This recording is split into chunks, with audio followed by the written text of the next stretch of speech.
Hello everyone, દરેકનું ફરીથી સ્વાગત છે નવા લેક્ચરમાં, નવી વિડીયો સિરીઝમાં. આમ તો હવેથી આપણે નવું ચેપ્ટર સ્ટાર્ટ કરવા જઈ રહ્યા છીએ, જેનું નામ છે થર્મોડાયનેમિક્સ, એટલે કે ઉષ્માગતિશાસ્ત્ર.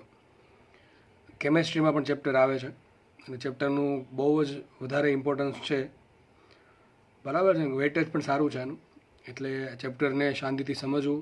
આખું ચેપ્ટર મોસ્ટલી ફિઝિક્સમાં જે છે એ કોન્સેપ્ચ્યુઅલ છે, તો ખાલી કોન્સેપ્ટ સમજી લેશો બધા જ, એટલે કોઈ બી દાખલો તમે આરામથી ગણી શકશો. દાખલાની સાઇઝ બહુ મોટી નહીં આવે એમાં, પણ જે 2 થી 3 સ્ટેપનો દાખલો આવી જશે. પણ જે સ્ટેપ સમજવાના છે, જે કોન્સેપ્ટ જે છે, જો એ નહીં સમજાય તો દાખલો નહીં આવડે. એટલે બધાની રિક્વેસ્ટ છે મારી કે દરેક સ્ટેપ દાખલાનું વ્યવસ્થિત સમજવું, દરેક કોન્સેપ્ટ સમજવો. કોન્સેપ્ટ એક વખત સમજી લેશો તો કોઈ પણ દાખલો આવડી જશે, બરાબર છે. આની પહેલાં આપણે ફ્લુઇડ મિકેનિક્સ પૂરું કરી દીધું છે, લગભગ 24 લેક્ચર થયા છે.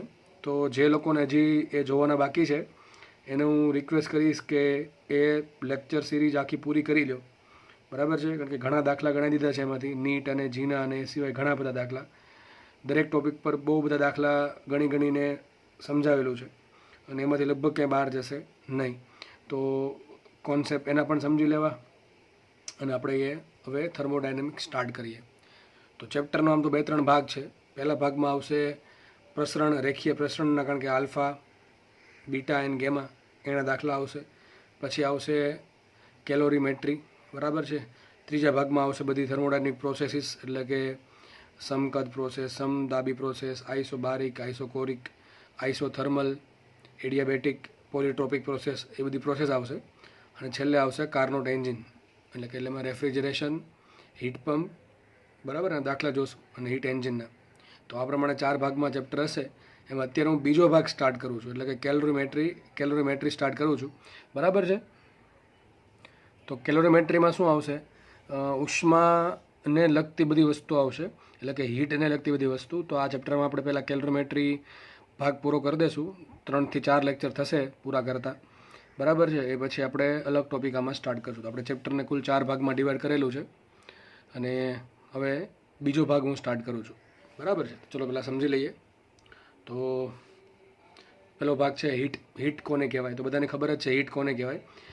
હીટ એટલે જ્યારે બે પદાર્થોને ભેગા કરવામાં આવે, એમાં એક પદાર્થનું તાપમાન બીજા પદાર્થ કરતાં વધારે હોય, ત્યારે ખબર છે આપણને કે લાંબા સમય પછી શું થશે? જે વસ્તુ ગરમ છે એ ઠંડી પડશે અને જે વસ્તુ ઠંડી છે એ ગરમ પડશે. તો અહીંયા બે વચ્ચે કાંઈક તો એવું ઇન્ટરેક્શન થયું છે, બંને વચ્ચે કાંઈક તો એવું કંઈક આપલે થયું છે કે ગરમ વસ્તુ ઠંડી પડી જાય છે અને ઠંડી વસ્તુ ગરમ થાય છે. તો અહીંયા જે આપલે થાય છે એ આપલે થાય છે ઉર્જાની, અને એ જે ઉર્જા છે એ છે ઉષ્મા ઉર્જા. તો આપણે હીટને શું કીધું કે બે વસ્તુને જ્યારે એકબીજાના સંપર્કમાં લાવવામાં આવે, અલગ અલગ તાપમાન ધરાવતી, ત્યારે ગરમ વસ્તુ ઠંડી વસ્તુને કંઈક આપે છે, અથવા ઠંડી વસ્તુ ગરમ વસ્તુ પછી કંઈક લે છે. આ જે લે છે, જે ઉર્જા લે છે, એ ઉર્જા છે ઉષ્મા ઉર્જા. પણ યાદ રાખવું, ઉષ્મા ઉર્જા ત્યારે જ આવશે જ્યારે તાપમાનનો તફાવત હોય અને ઉર્જાની આપલે થતી હોય. તો જે આપલે થતી ઉર્જા છે એને કહેવાય ઉષ્મા, બરાબર. શું કહેવાય છે એને? ઉષ્મા. તો કોઈ પદાર્થ ઉષ્મા ધરાવી ન શકે. તો સમજો, ઉષ્મા ધરાવી ન શકે. ઉષ્મા શું છે? જ્યારે પણ આપલે થાય છે, એક વસ્તુ બીજી વસ્તુને કંઈક આપે છે, ત્યારે જે આપવાની જે પ્રોસેસમાં જે ઉર્જા જે વિતરણ થાય છે, એ આપલે થતી ઉર્જાને ઉષ્મા કહે છે. તો ઉષ્મા પદાર્થ ધરાવી શકે નહીં, બરાબર છે. પછી અહીંયા લખેલું છે, જ્યારે બે અલગ અલગ તાપમાન ધરાવતા વસ્તુઓને એકબીજાના સંપર્કમાં લાવવામાં આવે ત્યારે એક વસ્તુ ઠંડી પડે, ઠંડી કોણ પડે? જે ગરમ છે એ, અને બીજી વસ્તુ ગરમ થાય છે, બરાબર છે. તો તેમની વચ્ચે ઉર્જાની આપલે થાય છે. તો અહીં આપલે થતી ઉર્જાને ઉષ્મા ઉર્જા કહે છે, અથવા ઉષ્મા કહે છે, જે માત્ર તાપમાનના તફાવતને આધારે જ વહન પામે છે. જો બે પદાર્થો વચ્ચે તાપમાનનો તફાવત નહીં હોય તો ઉષ્માની આપલે થશે નહીં. એ તો સીધી વાત છે. આથી ઉષ્મા એ તાપમાનના તફાવતના લીધે આપલે પામતી ઉર્જા છે. આગળ છે, હવે બીજું આપણે આ ચેપ્ટરમાં ભણશું કે અમુક વસ્તુ એવી પણ આવશે, જ્યારે અમુક પ્રોસેસ એવી પણ આવશે કે જ્યારે તાપમાન વધતું પણ નહીં હોય ને ઘટતું પણ નહીં હોય, છતાં પણ આપણે ઉષ્મા આપવી પડશે. તો આ જે ઉષ્મા છે એને કહેશું ગુપ્ત ઉષ્મા. ડિટેલમાં ધીમે ધીમે સમજશું એટલે બધો ખ્યાલ આવી જશે. અત્યારે ખાલી ઉપર છેલ્લું કહી દઉં છું, બરાબર. બહુ ડિટેલમાં ભણવાનું છે આના વિશે આપણે. તો માનો કે જ્યારે અવસ્થાનું રૂપાંતરણ થાય, મને બરાબર, અવસ્થા કોને કહેવાય? તો મેઇનલી 3 અવસ્થા આપણે વધારે પ્રેક્ટિકલમાં જોવા મળે છે નોર્મલ યુઝમાં: ઘન, પ્રવાહી અને વાયુ. તો જ્યારે ઘનનું પ્રવાહીમાં રૂપાંતરણ થતું હોય, કે પ્રવાહીનું વાયુમાં થતું હોય, કે વાયુનું પ્રવાહીમાં, કે પ્રવાહીનું ઘનમાં રૂપાંતરણ થતું હોય, ત્યારે એક સમય એવો આવશે, એક ફેઝ એવો આવે કે જ્યારે અવસ્થા બદલે છે. અવસ્થા એટલે મેં તમને કીધું એમ, એક અવસ્થામાંથી બીજી અવસ્થામાં જ્યારે કૂદકો મારતા હોય ત્યારે ઘનમાંથી પ્રવાહીમાં કે પ્રવાહીમાંથી ઘનમાં, ત્યારે છે ને વસ્તુનું તાપમાન અચળ થઈ જાય છે. જેમ કે આપણી પાસે 0 ડિગ્રી સેન્ટીગ્રેડ બરફ છે, બરાબર છે, મારે એને પાણીમાં કન્વર્ટ કરવો છે, તો ચાલો કે એને આપણે ગેસ પર મૂકી દીધો, બરાબર, કોઈ પાનમાં, તો કોઈ પાનમાં આપણે બરફની ટ્રે મૂકી દીધો, તો બરફ મૂકી દીધો, તો માનો કે ગેસનું બર્નર જો બંધ કરી દેવામાં આવે તો બરફનો બરફ જ રહેશે અને તાપમાન પણ વધશે નહીં. તો જ્યારે બહારથી ઉષ્મા આપવા છતાં પણ બરફનું બરફ રહે છે અને સીધો ટૂંકમાં એ પાણીમાં રૂપાંતરણ નહીં પામે. એ 0 ડિગ્રીવાળો જે બરફ છે એ 0 ડિગ્રીવાળો બરફ ધીમે ધીમે ધીમે 0 ડિગ્રીવાળા પાણીમાં રૂપાંતરણ પામશે. તો આ વસ્તુ એવી થઈ કે અહીંયા તાપમાન તો વધતું નથી, છતાં પણ વસ્તુને ઉષ્મા આપવી પડે છે, પણ અહીંયા કંઈક બીજી વસ્તુ બદલે છે, ને એ શું છે? અવસ્થા બદલે છે. તો જ્યારે યાદ રાખો, જ્યારે અવસ્થા બદલશે ત્યારે હંમેશા તાપમાન અચલ રહેશે અને ત્યારે પણ ઉષ્મા તો આપવી જ પડશે, અથવા ઉષ્મા આપણને મળશે. જેમ કે તમારી પાસે 0 ડિગ્રી સેન્ટીગ્રેડવાળું પાણી છે અને તમારે એને કન્વર્ટ કરવું છે 0 ડિગ્રી સેન્ટીગ્રેડવાળા બરફમાં, તો અહીંયા તમારે ઉષ્મા આપવી નહીં પડે, તમને ઉષ્મા મળશે, બરાબર છે. જોકે એના પર કાર્ય કરવું પડશે, એ કાર્ય બહારથી કરવું પડે. તો યાદ રાખો, જ્યારે અવસ્થા ચેન્જ થતી હોય ત્યારે તાપમાનનો તફાવત જરૂરી નથી, તાપમાન અચલ રહેશે અને અવસ્થાનું ચેન્જ થશે. તો યાદ રાખો, આ જે વ્યાખ્યા કીધી કે ઉષ્માના વહન માટે તાપમાનનો તફાવત જરૂરી છે, એ અહીંયા લાગુ પડતી નથી, પણ મોટા ભાગના કેસમાં આ વસ્તુ છે. તો આ વસ્તુ ક્યારે આવશે?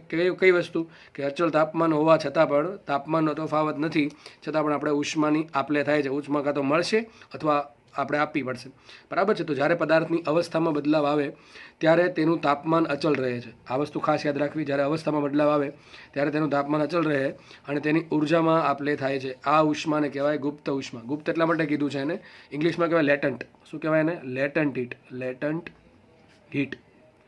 ગુપ્ત એટલા માટે કીધી છે, મેં ફ્લુઇડમાં પણ સમજાયેલું છે કે આ જે ઉષ્મા જે છે એ તાપમાન વધારવામાં કે ઘટાડવામાં વપરાતી નથી.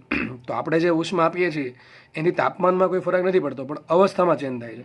તો તાપમાનમાં ફરક ના પડવાના કારણે આપણે શું કહી દીધું? આને ગુપ્ત ઉષ્મા કહી દીધી. હવે હીટ જે છે, હીટ એક પ્રકારની ઉર્જા છે. તો આપણને ખબર છે હીટનો એકમ શું આવશે? જૂલ આવશે. શું આવશે? તો હીટનો એકમ એટલે કે ઉર્જાનો એકમ થશે જૂલ. હવે જ્યારે જૂલની શોધ થઈ એ ઘણા સમય પહેલાં હીટને એક પ્રકારનું કાર્ય માનવામાં આવતું હતું, બરાબર છે, કે કાર્યના કારણે હીટ ઉત્પન્ન થાય છે. જેમ કે તમે 2 હથેળીને ઘસો એકબીજા સાથે તો પણ હીટ ઉત્પન્ન થશે, બરાબર છે. તો આ રીતે હીટનો પહેલાં એકમ હતો, યુઝ થતો હતો કેલરી, બરાબર. પછી આપણે જૂલનો યુઝ કરવા માંડ્યા. તો કેલરી કોને કહેવાય? તો જુઓ, માનો કે તમારી પાસે 1 ગ્રામ પાણી છે. કેટલું પાણી છે? 1 ગ્રામ પાણી. 1 ગ્રામ પાણીનું તાપમાન છે 14.5 ડિગ્રી સેન્ટીગ્રેડ. તમારે એનું તાપમાન વધારીને કરવું છે 15.5 ડિગ્રી સેન્ટીગ્રેડ. એટલે કે મારે પાણીનું, કેટલા પાણીનું? 1 ગ્રામ પાણીનું તાપમાન 1 ડિગ્રી સેન્ટીગ્રેડ અથવા 1 કેલ્વિન વધારવા માટે જે ઉષ્મા આપવી પડે એને કહેવાય 1 કેલરી. તો બહુ સિમ્પલ વ્યાખ્યા છે. 1 કેલરી કોને કહેવાય?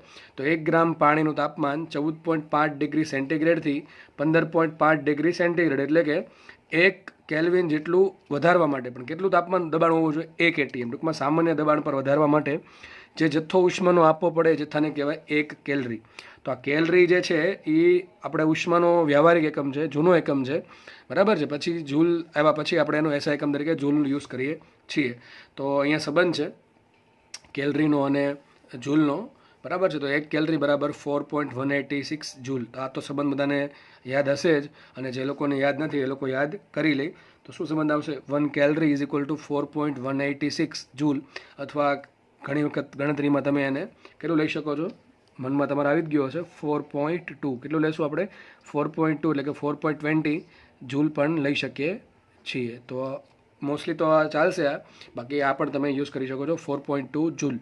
તો કેલરીની વ્યાખ્યા સમજી લેવી. શું છે કે ભાઈ 1 ગ્રામ પાણીનું તાપમાન 14.5 ડિગ્રી સેન્ટીગ્રેડથી 15.5 ડિગ્રી સેન્ટીગ્રેડ, એટલે કે 1 સેન્ટીગ્રેડ વધારવા માટે જે એક દબાણ પર જે ઉષ્મા આપવી પડે એને કહેવાય 1 કેલરી કહે છે, બરાબર છે. તો બહુ સિમ્પલ વ્યાખ્યા છે કેલરીની અને એને જ મળતું આવે છે જૂલ. તો રિલેશન યાદ રાખો, 1 calorie is equal two 4.186 joule. તો અત્યાર સુધી આપણે એટલું ભણ્યા કે ઉષ્મા શું છે, તો કે જ્યારે તાપમાનના તફાવતના કારણે આપલે થતી ઉર્જાને કહેવાય ઉષ્મા, સિમ્પલ. અને જ્યારે અવસ્થાનું પરિણામ અવસ્થા ચેન્જ થતી હોય, બરાબર છે, ત્યારે શું થશે, અવસ્થા ચેન્જ થાય ત્યારે તાપમાન અચલ રહેશે, છતાં પણ આપણે ઉષ્મા આપવી પડશે અને એ ઉષ્માને કહેવાય ગુપ્ત ઉષ્મા. આગળ વધીએ આપણે. આગળ વધતા નવો ટોપિક છે વિશિષ્ટ ઉષ્મા, પદાર્થની વિશિષ્ટ ઉષ્મા. હવે આ ટોપિકમાં ઘણાને બહુ કન્ફ્યુઝન હોય છે મોસ્ટલી, બરાબર છે, તો કન્ફ્યુઝન કોઈનામાં કંઈ રહેવું જોઈએ નહીં. તો સમજીએ વિશિષ્ટ ઉષ્મા. ઇંગ્લિશમાં આને કહેવાય છે સ્પેસિફિક હીટ. Specific heat. તો આની વ્યાખ્યા પણ થોડીક કેલરીને મળતી આવે છે. જુઓ, એક એક્ઝામ્પલ લઈએ. માનો કે એક પાણીનો ટબ ભરેલો છે, બરાબર છે. માનો કે એમાં 20 ડિગ્રી સેન્ટીગ્રેડ પાણીનું તાપમાન છે. ને જે આપણે બર્નર ચાલુ કરીએ, બરાબર, ગેસ બર્નર ચાલુ કરીએ અને પાણીને ગરમ કરવાનો ટ્રાય કરીએ. માનો કે આ પાણીનો જથ્થો છે 1 કિલો છે. એટલે કેટલું પાણી છે? 1 કિલોગ્રામ પાણી છે. મારે એને ગરમ કરવું છે. હવે વિચારો, તમારે એનું તાપમાન જેટલું વધારવું હશે એટલી હીટ આપવી પડશે. તો સ્પેસિફિક હીટ કોને કહેવાય? જે પણ પદાર્થ છે એનું જેટલું પણ તાપમાન છે એમાં તમારે 1 સેન્ટીગ્રેડનો વધારો કરવો. તો એ જે ઉષ્મા આપવી પડે, 1 સેન્ટીગ્રેડ તાપમાન વધારવા જે ઉષ્મા આપવી પડે એને કહેવાય સિમ્પલ સ્પેસિફિક હીટ. જેમ કે માનો કે 1 કિલોગ્રામ પાણી છે, એનું અત્યારે સપોઝ કે તાપમાન 20 સેન્ટીગ્રેડ છે, તો એનું તાપમાન મારે 21 સેન્ટીગ્રેડ કરવું છે. તો જે ઉષ્મા આપવી પડે બહારથી, એ બહારથી જે ઉષ્માનો જથ્થો છે એને કહેવાય વિશિષ્ટ ઉષ્મા, પદાર્થની વિશિષ્ટ ઉષ્મા. માનો કે કેરોસીન છે, કેરોસીનને ગરમ કરવું છે, તો જેટલું પાણીને ગરમ કરવા ઉષ્મા જરૂર પડે છે એટલી જરૂર કેરોસીનને નહીં પડે, કંઈક અલગ પડે. કદાચ એવું બની શકે કે ઓછી જરૂર પડે અથવા વધારે પણ જરૂર પડે. તો અલગ અલગ પદાર્થોનું તાપમાન તમારે 1 સેન્ટીગ્રેડ વધારવું હોય તો અલગ અલગ ઉષ્માની જરૂર પડે. મતલબ તો એવું થયો કે જે અલગ અલગ પદાર્થોની સ્પેસિફિક હીટ કેવી હોય, અલગ અલગ હોય. તો સ્પેસિફિક હીટ તો ડિપેન્ડ કરશે કોના પર? એક વસ્તુ પહેલી થઈ ગઈ, સ્પેસિફિક હીટ ડિપેન્ડ કરશે દ્રવ્યની જાત પર. દ્રવ્ય કયું છે? લોખંડ છે, તો લોખંડનું તાપમાન તમારે 1 સેન્ટીગ્રેડ વધારવું છે. અને માનો કે લાકડું છે અને લાકડાનું તાપમાન તમારે 1 સેન્ટીગ્રેડ વધારવું છે. બેની સરખી ઉર્જા જરૂર પડે નહીં, બરાબર, વધતી ઓછી જરૂર પડે. તો એક તો ડિપેન્ડ કરે દ્રવ્યની જાત પર. બીજું જરૂર પડશે તાપમાનના ગાળા પર. તાપમાન પર પણ ડિપેન્ડ કરશે. એક એક્ઝામ્પલ લઈએ, માનો કે પાણી છે. પાણીનું તાપમાન અત્યારે 20 સેન્ટીગ્રેડ છે. કેટલું છે? 20 સેન્ટીગ્રેડ. મારે કરવું છે કેટલું? 21 કરવું છે. કેટલું કરવું છે? 21. તો એક ઉષ્માની જરૂર પડશે. એ જે જરૂર પડશે એને કહેવાય સ્પેસિફિક હીટ, 20 સેન્ટીગ્રેડ તાપમાને. માનો કે મારું પાણી જે છે એ 80 ડિગ્રી સેન્ટીગ્રેડે છે અને તમારે કરવું છે 81 ડિગ્રી સેન્ટીગ્રેડ.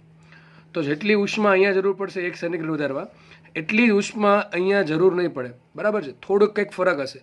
જે ફરક હશે એ બહુ વધારે નહીં હોય, બહુ ઓછો હશે, બહુ જ ઓછો તાપમાનનો ફરક, જે આ જે ડિફરન્સ હશે, પણ ફરક તો કંઈક હશે જ.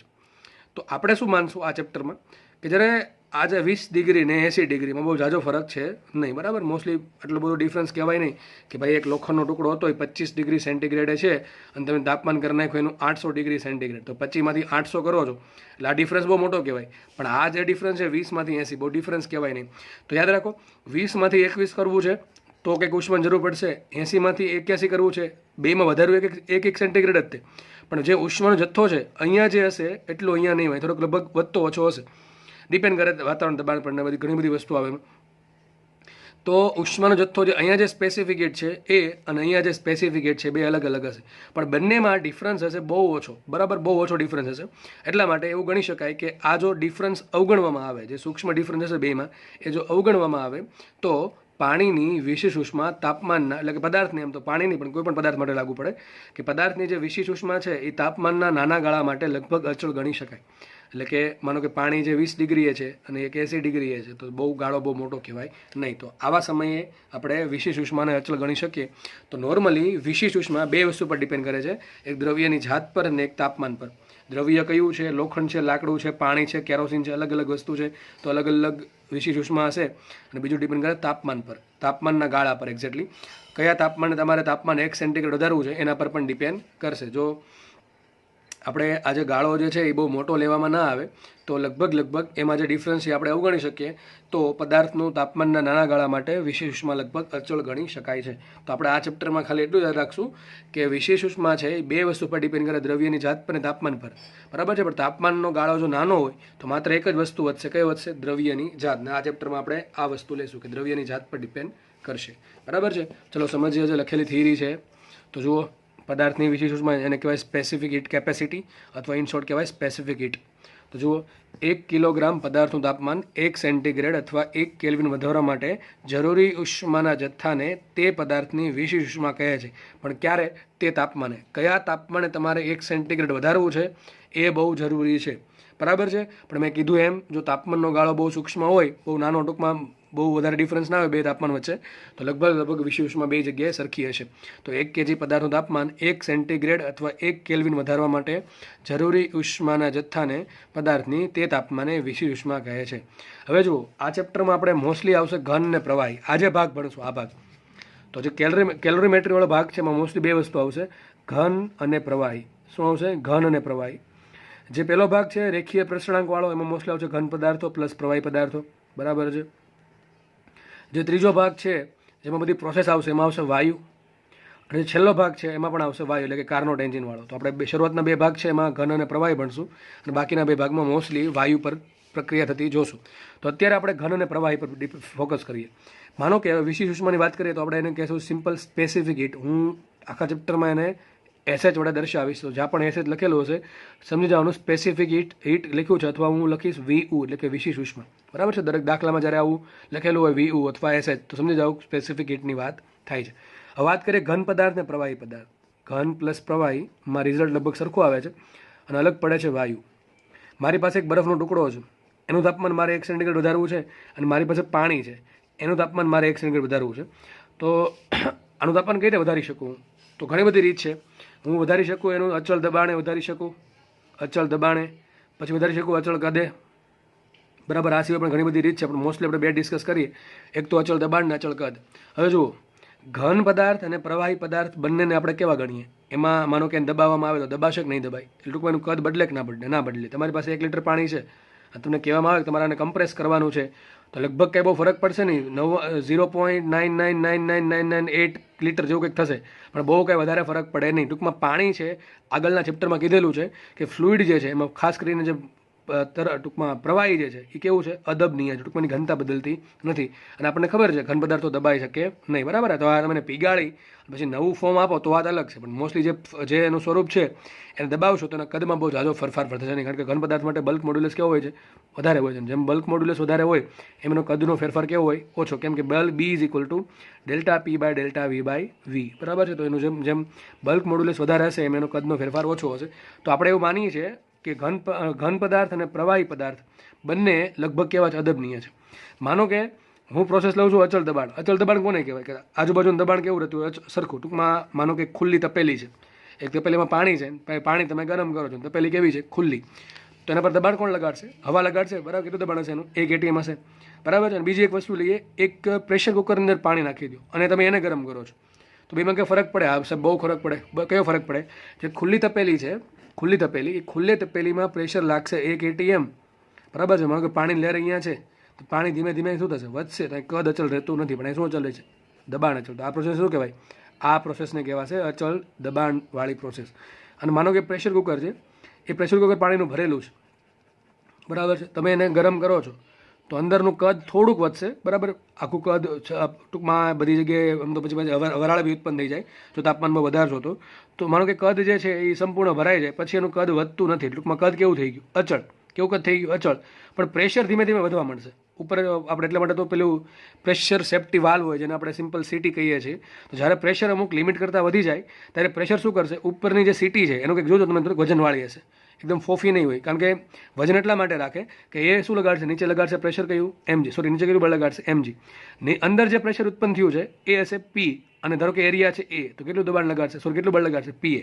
હવે કિંમત હોય કે ભાઈ mgની કિંમત આટલી રાખીએ, તો mgની કરતાં જ્યારે PAની કિંમત વધી જાય, જ્યારે અંદરનું પ્રેશર અમુક લિમિટ કરતાં વધી જશે એટલે PA વધી જશે.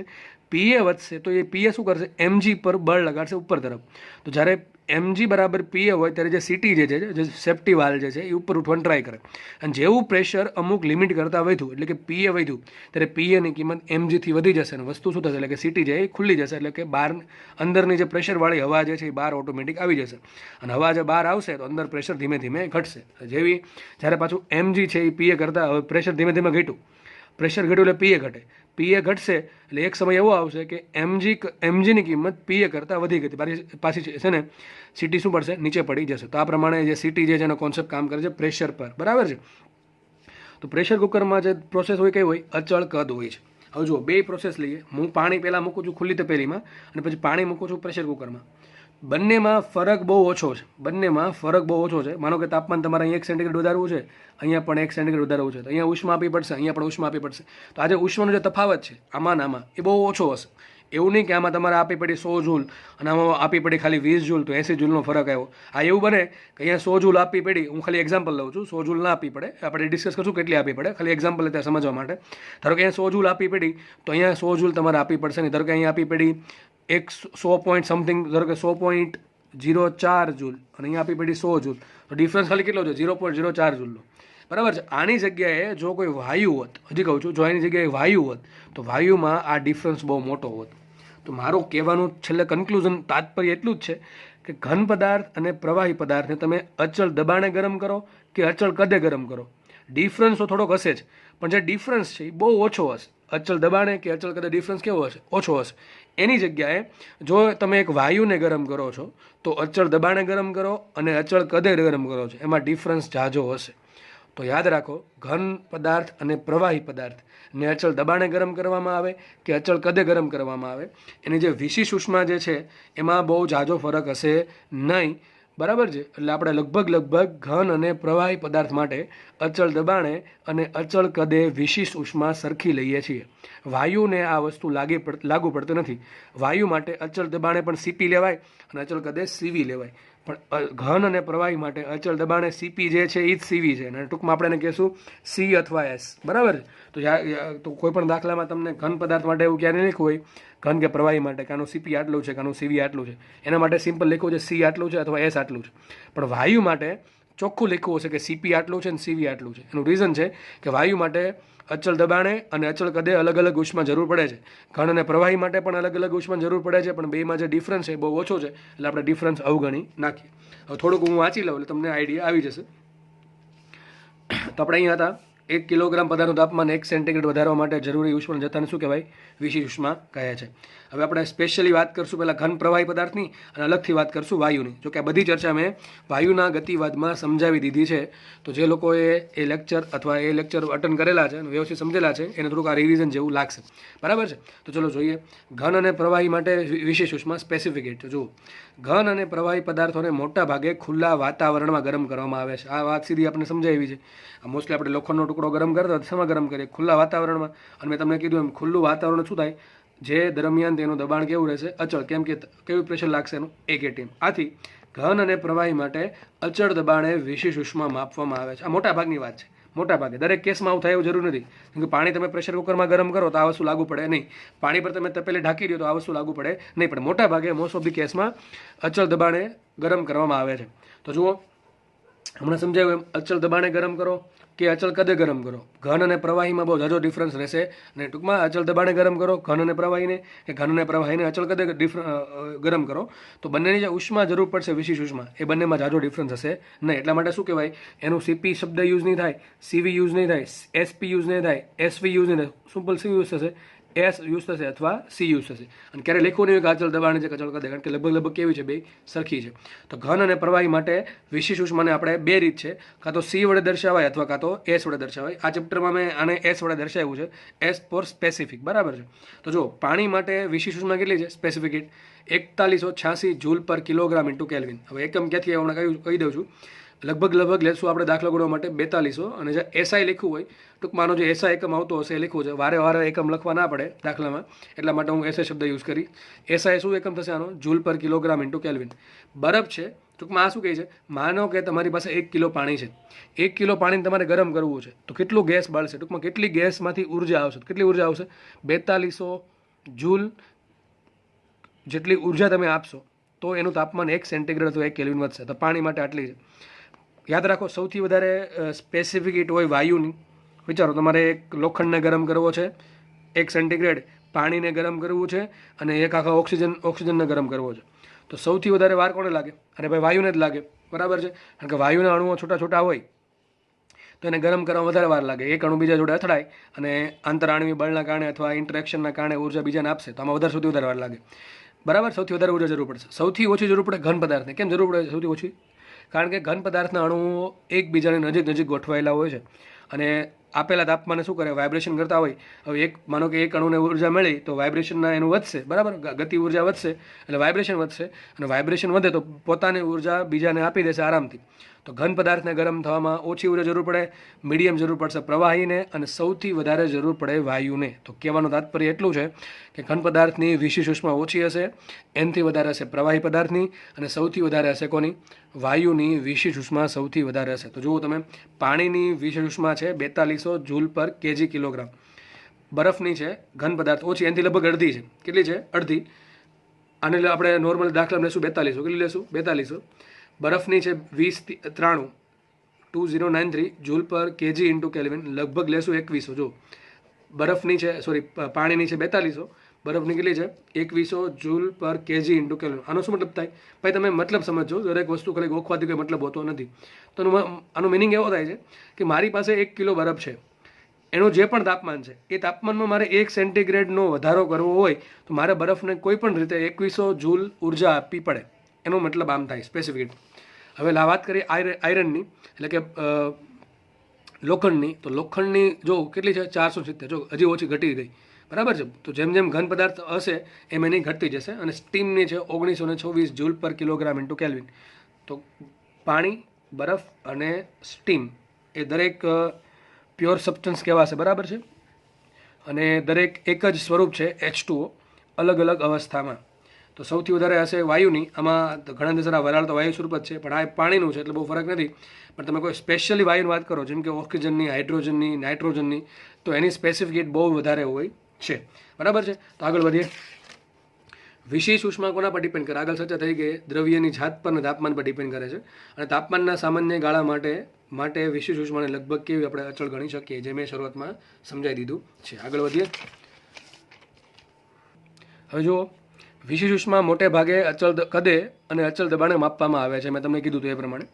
ઘન અને પ્રવાહી પદાર્થોને આપણે અદબની એટલે કે ઇનકમ્પ્રેસિબલ ગણેલા હોવાથી તેમની અચળ કદે વિશેષ ઉષ્મા, એટલે શું કીધું? સીપી અથવા સીવી અને એસવી. અને અચળ દબાણે વિશેષ ઉષ્મા સીપી કયો અથવા સીપી એસપી કયો ને લગભગ સમાન ગણી શકાય. એટલે સામાન્ય રીતે એને સીપી સીવી નથી કહેવાતું. કેમ? કારણ કે જે સીપી છે અને સીવી છે, અચળ કદે જે વિશેષ ઉષ્મા છે એ અને અચળ દબાણે જે વિશેષ ઉષ્મા છે એ બંનેમાં તફાવત નજીવો હોવાથી આપણે એને નોર્મલી સી અથવા એસ વડે દર્શાવાય છે. તો યાદ રાખજો, ઘન અને પ્રવાહી પદાર્થ માટે ક્યાં પણ નહીં લખવું હોય કે સીપી આટલું છે કે એસપી આટલું છે કે સીવી આટલું છે કે એસવી આટલું છે. સિમ્પલ આવું લખવું હશે, કાં તો સી લખ્યો છે કાં તો એસ લખ્યો છે. હું સી કેમ યુઝ કરું છું? અમુક ચોપડીમાં તમને વિશેષ ઉષ્માની સંજ્ઞા સી જોવા મળશે અને અમુક બુકમાં જોવા મળશે એસ, બરાબર છે. એટલા માટે બંને યુઝ કરું છું.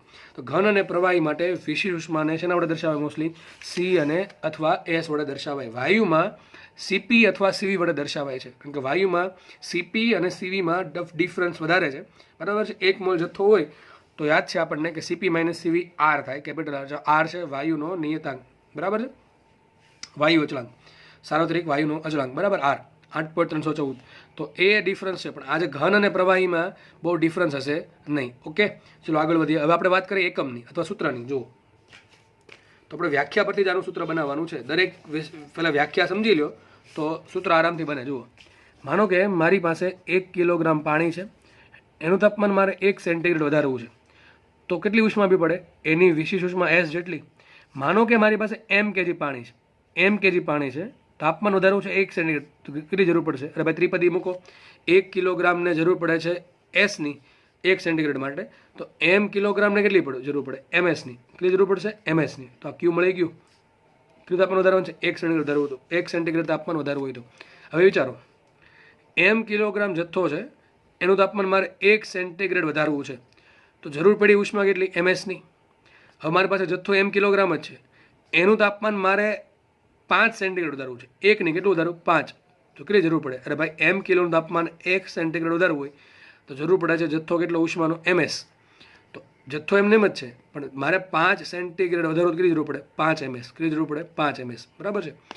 તો સૂત્ર આવું બનશે, ક્યુ બરાબર, જો પહેલાં આપણે એસની વાત કરીએ. એસ શું હતું? એસ હતું 1 કિલો જથ્થો 1 સેન્ટીગ્રેડ તાપમાનનો વધારો તો ઉષ્મા જરૂર પડે કેટલી? એસ જેટલી.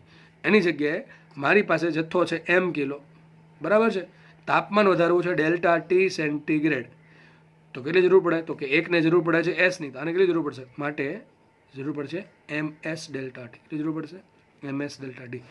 સૂત્ર બની ગયું છે ક્યુ બરાબર એમ એસ ડેલ્ટા ટી. અથવા વિશિષ્ટ ઉષ્માની સંજ્ઞા એસને બદલે સી લેવામાં આવે તો સૂત્ર આવું પણ બનશે એમસી ડેલ્ટા ટી. તો ઘણી જગ્યાએ અમુક ચોપડીમાં એમએસ ડેલ્ટા ટી આપેલું હોય, અથવા ઘણી જગ્યાએ અમુક ચોપડીમાં એમસી ડેલ્ટા ટી આપેલું હોય, અને ઘણી વખત તાપમાનના તફાવતને ડેલ્ટા ટીની જગ્યાએ ડેલ્ટા થીટા વડે પણ દર્શાવવામાં આવે છે. અને સૂત્ર આવું પણ બનશે ક્યુ બરાબર એમએસ ડેલ્ટા થીટા અથવા એમસી ડેલ્ટા થીટા. થીટા છે એ ખૂણાનો તફાવત નથી, તાપમાનનો તફાવત છે. તાપમાનની સંજ્ઞા થીટા પણ ઘણી વખત યુઝ થાય છે. તો બધી વસ્તુ એકને એક વસ્તુ કહેવા માંગે છે કે તમારે 1 કિલો જથ્થાનું તાપમાન 1 સેન્ટીગ્રેડ વધારવું હોય તો જરૂર પડશે એસ જેટલો જથ્થો. જેમ કે તમે અહીંયા સૂત્રમાં એમ મૂકો 1 કિલો મૂકો, એમ 1 મૂકો, ડેલ્ટા ટી મૂકો 1 સેન્ટીગ્રેડ, તો એમ મૂકો 1 કિલો અને ડેલ્ટા ટી મૂકો 1 સેન્ટીગ્રેડ, તો 1 ગુણ્યા 1 ગુણ્યા શું થશે? ખાલી એસ. તો ક્યુ બરાબર એસ. મતલબ શું થયો? 1 કિલોગ્રામનું તાપમાન 1 સેન્ટીગ્રેડ વધારવા જરૂરી જથ્થો છે એસ ઉષ્માનો, એની જગ્યાએ એમ કિલાનું તાપમાન ડેલ્ટા ટી સેન્ટીગ્રેડ વધારવા માટે કેટલું જથ્થું જરૂર પડશે? ક્યુ બરાબર એમએસ ડેલ્ટા ટી અથવા એમસી ડેલ્ટા ટી. સૂત્ર આવી ગયું. બહુ ઇઝી સૂત્ર છે. આ લાગુ કોને પડે? ઘન પદાર્થને અને પ્રવાહી પદાર્થને. વાયુ માટે ડાયરેક્ટ સૂત્ર આવું નથી, એના માટે તમારે મૂકવું પડે સીપી અથવા સીપી. સૂત્ર એમાં આવશે એમસીપી ડેલ્ટા ટી અથવા એમસીપી ડેલ્ટા ટી. અહીં સી જે છે ઘન અને પ્રવાહી માટે, એ તમે અચળ દબાણે પણ ગણી શકો અથવા અચળ કદે પણ ગણી શકો, કારણ કે બહુ ઝાઝો ફરક છે નહીં. તમારી પાસે સૂત્ર આવી ગયું ક્યુ બરાબર એમએસ ડેલ્ટા ટી અથવા ક્યુ બરાબર એમસી ડેલ્ટા ટી. આપણે કામ કરીએ, એસનો એકમ શોધવો છે તો એસને કરતા બનાવીએ. તો એસ બરાબર શું આવશે? તો એમ ડેલ્ટા ટી ક્યાં જશે? ક્યુના છેદમાં. તો લખ્યું જ છે અહીંયા એસ બરાબર શું આવશે? ક્યુના છેદમાં એમ ડેલ્ટા ટી. ક્યુનો એકમ શું હોય? જૂલ. શું એકમ હોય ક્યુનો? જૂલ. દળ છે એમ, એનો એકમ આવશે કિલોગ્રામ, અને ડેલ્ટા ટી છે તાપમાન, એનો એકમ આવશે સેન્ટીગ્રેડ. તો શું એકમ આવશે એસનો? જૂલ પર કિલોગ્રામ ઇન્ટુ કેલ્વિન અથવા જૂલ પર કિલોગ્રામ ઇન્ટુ સેન્ટીગ્રેડ. તો જુઓ, એસ અથવા સીને ઘન અથવા પ્રવાહી પદાર્થની વિશિષ્ટ ઉષ્માઓ કહે છે. એકમ લીખો છે નીચે. એકમ શું આવશે? જૂલ પર કિલોગ્રામ ઇન્ટુ કેલ્વિન, અથવા બીજો શું આવે? જૂલ પર કિલોગ્રામ ઇન્ટુ સેન્ટીગ્રેડ. હવે આ બંને થઈ ગયા એસઆઈ એકમ. કયા એકમ થઈ ગયા? એસઆઈ એકમ. હવે મેં તમને કીધું હતું કે જૂલમાં જૂના સમયમાં કેલરી યુઝ થતું હતું, તો ઘણી વખત એકમ તમને સીજીએસમાં પણ આપેલા હોય. તો જુઓ, જૂલ પર કિલોગ્રામ ઇન્ટુ કેલ્વિન છે, એને ઘણી વખત આમ પણ લખેલું હોય કેલરી પર ગ્રામ ઇન્ટુ સેન્ટીગ્રેડ અથવા કેલરી પર ગ્રામ ઇન્ટુ કેલ્વિન. તો આ બંને એકમ થઈ ગયા સીજીએસ, અને આ એકમ થઈ ગયા બંને એસઆઈ. તો આ બંને એસઆઈ એકમ છે, જૂલ પર કિલોગ્રામ ઇન્ટુ કેલ્વિન અથવા જૂલ પર કિલોગ્રામ ઇન્ટુ સેન્ટીગ્રેડ, અને આ બંને સીજીએસ એકમ છે. કયા કયા? કેલરી પર ગ્રામ ઇન્ટુ સેન્ટીગ્રેડ અને કેલરી પર ગ્રામ ઇન્ટુ કેલ્વિન. ચલો બંને વચ્ચેનો સંબંધ લાવીએ. ચલો સંબંધ શું આવશે વિચારીએ. માનો કે આ પ્રમાણે એકમ છે કેલરી પર ગ્રામ ઇન્ટુ સેન્ટીગ્રેડ. મારે આને જૂલમાં કન્વર્ટ કરવું છે, એસઆઈ એકમમાં ટૂંકમાં. સીજીએસને એસઆઈમાં કન્વર્ટ કરવો છે.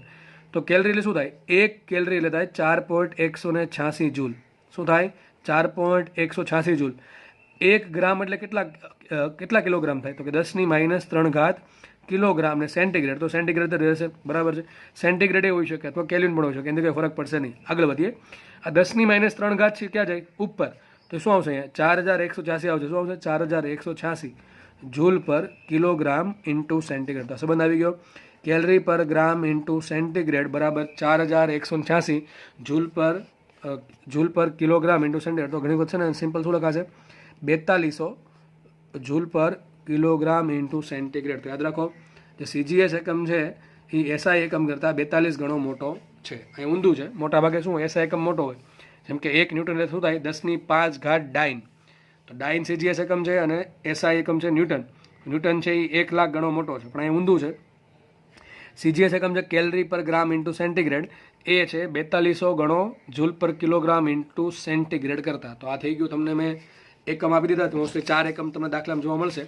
એક છે જૂલ પર કિલોગ્રામ ઇન્ટુ કેલ્વિન, એક છે જૂલ પર કિલોગ્રામ ઇન્ટુ સેન્ટીગ્રેડ. તો બંને એસઆઈ એકમ છે. અને ઘણા કેસર આ કિલોગ્રામ કેલ્વિન ને સેન્ટીગ્રેડ ક્યાં એસઆઈ એકમ છે? અરે ભાઈ વ્યવહારિક એકમ છે, પણ તમે તાપમાન જેટલું સેન્ટીગ્રેડમાં વધારશો એટલું જ કેલ્વિનમાં વધશે. આ તાપમાનનું કાંઈ કામ નથી, તાપમાનના તફાવતનું કામ છે. એટલે હા, હું એમ કહી શકું, એક તમને સાઈડમાં સમજાવી દઉં. બરાબર, વાત કરી જ નાખી છે તો સમજાવી જ દઉં છું. જુઓ, હું એમ કહું કે 0 ડિગ્રી સેન્ટીગ્રેડ અને શું બરાબર શું થશે? 273.15 કેલ્વિન. તો આ બે સરખું નથી. ટૂંકમાં 0 ડિગ્રી સેન્ટીગ્રેડ અને 273. જુઓ, આ 0 નહીં 273, આ સરખું નથી. હવે એમ કહું તાપમાન મેં વધાર્યું 1 સેન્ટીગ્રેડ, તો કેટલું થઈ ગયું? 0માં થશે તો આ કેટલું વધશે? 274.15. તો આ કેટલું વધ્યું? 1 સેન્ટીગ્રેડ વધ્યું. તો આ કેટલું વધ્યું? 1 કેલ્વિન વધ્યું. તો તાપમાનના તફાવતની વાત છે અહીંયા. આપણે આખા ચેપ્ટરમાં શું કરશું? તાપમાનનો મતલબ નથી. શું છે? તાપમાનના તફાવતનો મતલબ છે. તો જ તે ઉષ્માનું વહન થશે. બરાબર? તો જુઓ, તાપમાનનો તફાવત જેટલો સેન્ટીગ્રેડમાં હશે એટલો જ તાપમાનનો તફાવત કેલ્વિનમાં હશે. હજી એક એક્ઝામ્પલ આપું. માનો કે તાપમાન હતું મારું 0 ડિગ્રી સેન્ટીગ્રેડ, મેં કરી નાખ્યું 27 ડિગ્રી સેન્ટીગ્રેડ. તો વધ્યું કેટલું? 27 વધ્યું. 0 ડિગ્રી સેન્ટીગ્રેડને કહેવાય 273 કેલ્વિન. 0.15 ઘડી સાઈડમાં રાખીએ અને આને શું કહેવાશે? 300 કેલ્વિન. બરાબર ને? સેન્ટીગ્રેડમાં 273 નાખો શું મળે તમને? કેલ્વિન મળે. તો તાપમાન પહેલાં હતું 273 કેલ્વિન, થઈ ગયું 300 કેલ્વિન. તો વધ્યું કેટલું? 27 કેલ્વિન. તો જુઓ અહીંયા કેટલું વધ્યું? 27 ડિગ્રી સેન્ટીગ્રેડ. અહીંયા કેટલું વધ્યું? 27 કેલ્વિન. તો યાદ રાખો, તાપમાનનો તફાવત જે સેન્ટીગ્રેડમાં જે છે એ જ તાપમાનનો તફાવત કેલ્વિનમાં થશે. તો ઘણી વખત તમને એકમ છે એ સેન્ટીગ્રેડમાં પણ આપી શકે અને કેલ્વિનમાં પણ આપી શકે તફાવતના આધારે. એટલા માટે એસ એકમ થઈ ગયા જૂલ પર કિલોગ્રામ ઇન્ટુ કેલ્વિન અથવા જૂલ પર કિલોગ્રામ ઇન્ટુ સેન્ટીગ્રેડ, અને સીજીએસ એકમ થઈ જશે કેલરી પર ગ્રામ ઇન્ટુ સેન્ટીગ્રેડ અથવા કેલરી પર ગ્રામ ઇન્ટુ કેલ્વિન. તો આપણે એકમની પણ વાત કરી દીધી. હવે આગળ વધીએ. તો ઘન અને પ્રવાહી પદાર્થ માટે આપણે જોયા સૂત્રમાં અચળ દબાણ, અચળ કદનો કંઈ ઉલ્લેખ છે નહીં, કારણ કે લગભગ અચળ કદે અને અચળ દબાણે ઉષ્માઓ સરખી મળે છે. એટલે આપણે શું નામ આપ્યું? એને સિમ્પલ એસ અથવા સી નામ આપ્યું. CPCV આવ્યું નહોતું. હવે વાત કરી, મેં કીધું તો એમ પ્રમાણે વાયુ માટે. તો આ જે થિયરી ભણાવીશ વાયુવાળી, બેઠી થિયરી તમને વાયુના ગતિવાદમાં બહુ અંદર ડિટેલમાં ડિસ્કસ કરી દીધી છે. છતાં પણ હું અહીંયા ભણાવી દઉં છું, કારણ કે CPCVમાં ઘણાને હજુ પણ ભૂલ પડતી હોય છે. એટલા માટે મને એવું થયું કે આ પણ ભણાવી દેવું જોઈએ. ચલો સ્ટાર્ટ કરીએ. તો નવો ટોપિક છે વાયુ માટે વિશિષ્ટ ઉષ્મા અથવા મોલર વિશિષ્ટ ઉષ્મા. તમે પૂછો નવો શબ્દ આવશે, વિશિષ્ટ ઉષ્મા આવશે અને મોલર વિશિષ્ટ ઉષ્મા પણ આવશે. એનું કારણ શું? જો ઘન પદાર્થ માટે મોલરનું આવ્યું, પ્રવાહી માટે મોલરનું આવ્યું, તો વાયુ માટે મોલર કેમ આવે? જુઓ, માનો તમે માર્કેટમાં લોખંડ લેવા ગયા તો આપણે નોર્મલી યુઝ કરીએ કિલોગ્રામમાં કે ભાઈ મારે 5 કિલો લોખંડ જોઈએ છે. બરાબર છે? નોર્મલી અથવા તમને વજન ઉપર જ લોખંડ કોઈ પણ ધાતુ મોટી તમને વજન પર જ આપશે. જેમ કે સોનું લેવા ગયા તો ભાઈ 10 ગ્રામ સોનું લેવું છે એમ કહેશો, એટલું નહીં કે મારે 5 મોલ સોનું જોઈએ છે. તો આપણે મોલ જે છે, મોલની સંકલ્પના જે છે એ શેના માટે યુઝ કરીએ? મોસ્ટલી વાયુ માટે. કે ભાઈ આ રૂમમાં 2 મોલ ઓક્સિજન વાયુ છે, આપણે એમ કહેશું. અથવા એમ કહેશું આ રૂમમાં 2 કિલો હવા છે. તો વાયુ માટે આપણે દળની સંકલ્પના યુઝ કરીએ, કિલોગ્રામવાળી સંકલ્પના, એટલે કે ખ્યાલ. તો વાયુને આપણે દળમાં પણ દર્શાવી શકીએ, કિલોગ્રામમાં અથવા ગ્રામમાં, અને વાયુને આપણે મોલમાં પણ દર્શાવી શકીએ. એનાથી ઉલટું ઘન અને પ્રવાહી માટે મોલનો યુઝ થતો નથી. હા, દાખલામાં ઘણી વખત તમને કેમિસ્ટ્રીમાં પાણીનો મોલ જોવા મળશે, પણ મોસ્ટલી અમુક લિમિટમાં હોય. પણ નોર્મલી આપણે એમ કે પાણી ટાંકામાં ભર્યું હોય તો આપણે શેનો યુઝ કરીએ? લીટરનો. કે ભાઈ 500 લીટર પાણી છે એટલે કે 500 કિલો પાણી છે. આપણે એમ નહીં કહેવાય કે આટલા મોલ પાણી ભર્યું છે. બરાબર છે? તો વાયુ માટે યુઝ થાય દળ અને મોલ બંને. પણ ઘન અને પ્રવાહી માટે મોટા ભાગે, ઘન માટે તો 100%, અને પ્રવાહી માટે અમુક ટકા મોલનો પણ યુઝ થાય છે ક્યારેક. પણ મોટા ભાગે ઘન અને પ્રવાહી માટે દળની સંકલ્પના વપરાય છે. તો દળનો કોન્સેપ્ટ શેમાં મોસ્ટલી યુઝ થાય? ઘન અને પ્રવાહીમાં. અને મોલનો કોન્સેપ્ટ તો 100% યુઝ થાય શેમાં? વાયુમાં થાય, અને ક્યારેક પ્રવાહી માટે પણ.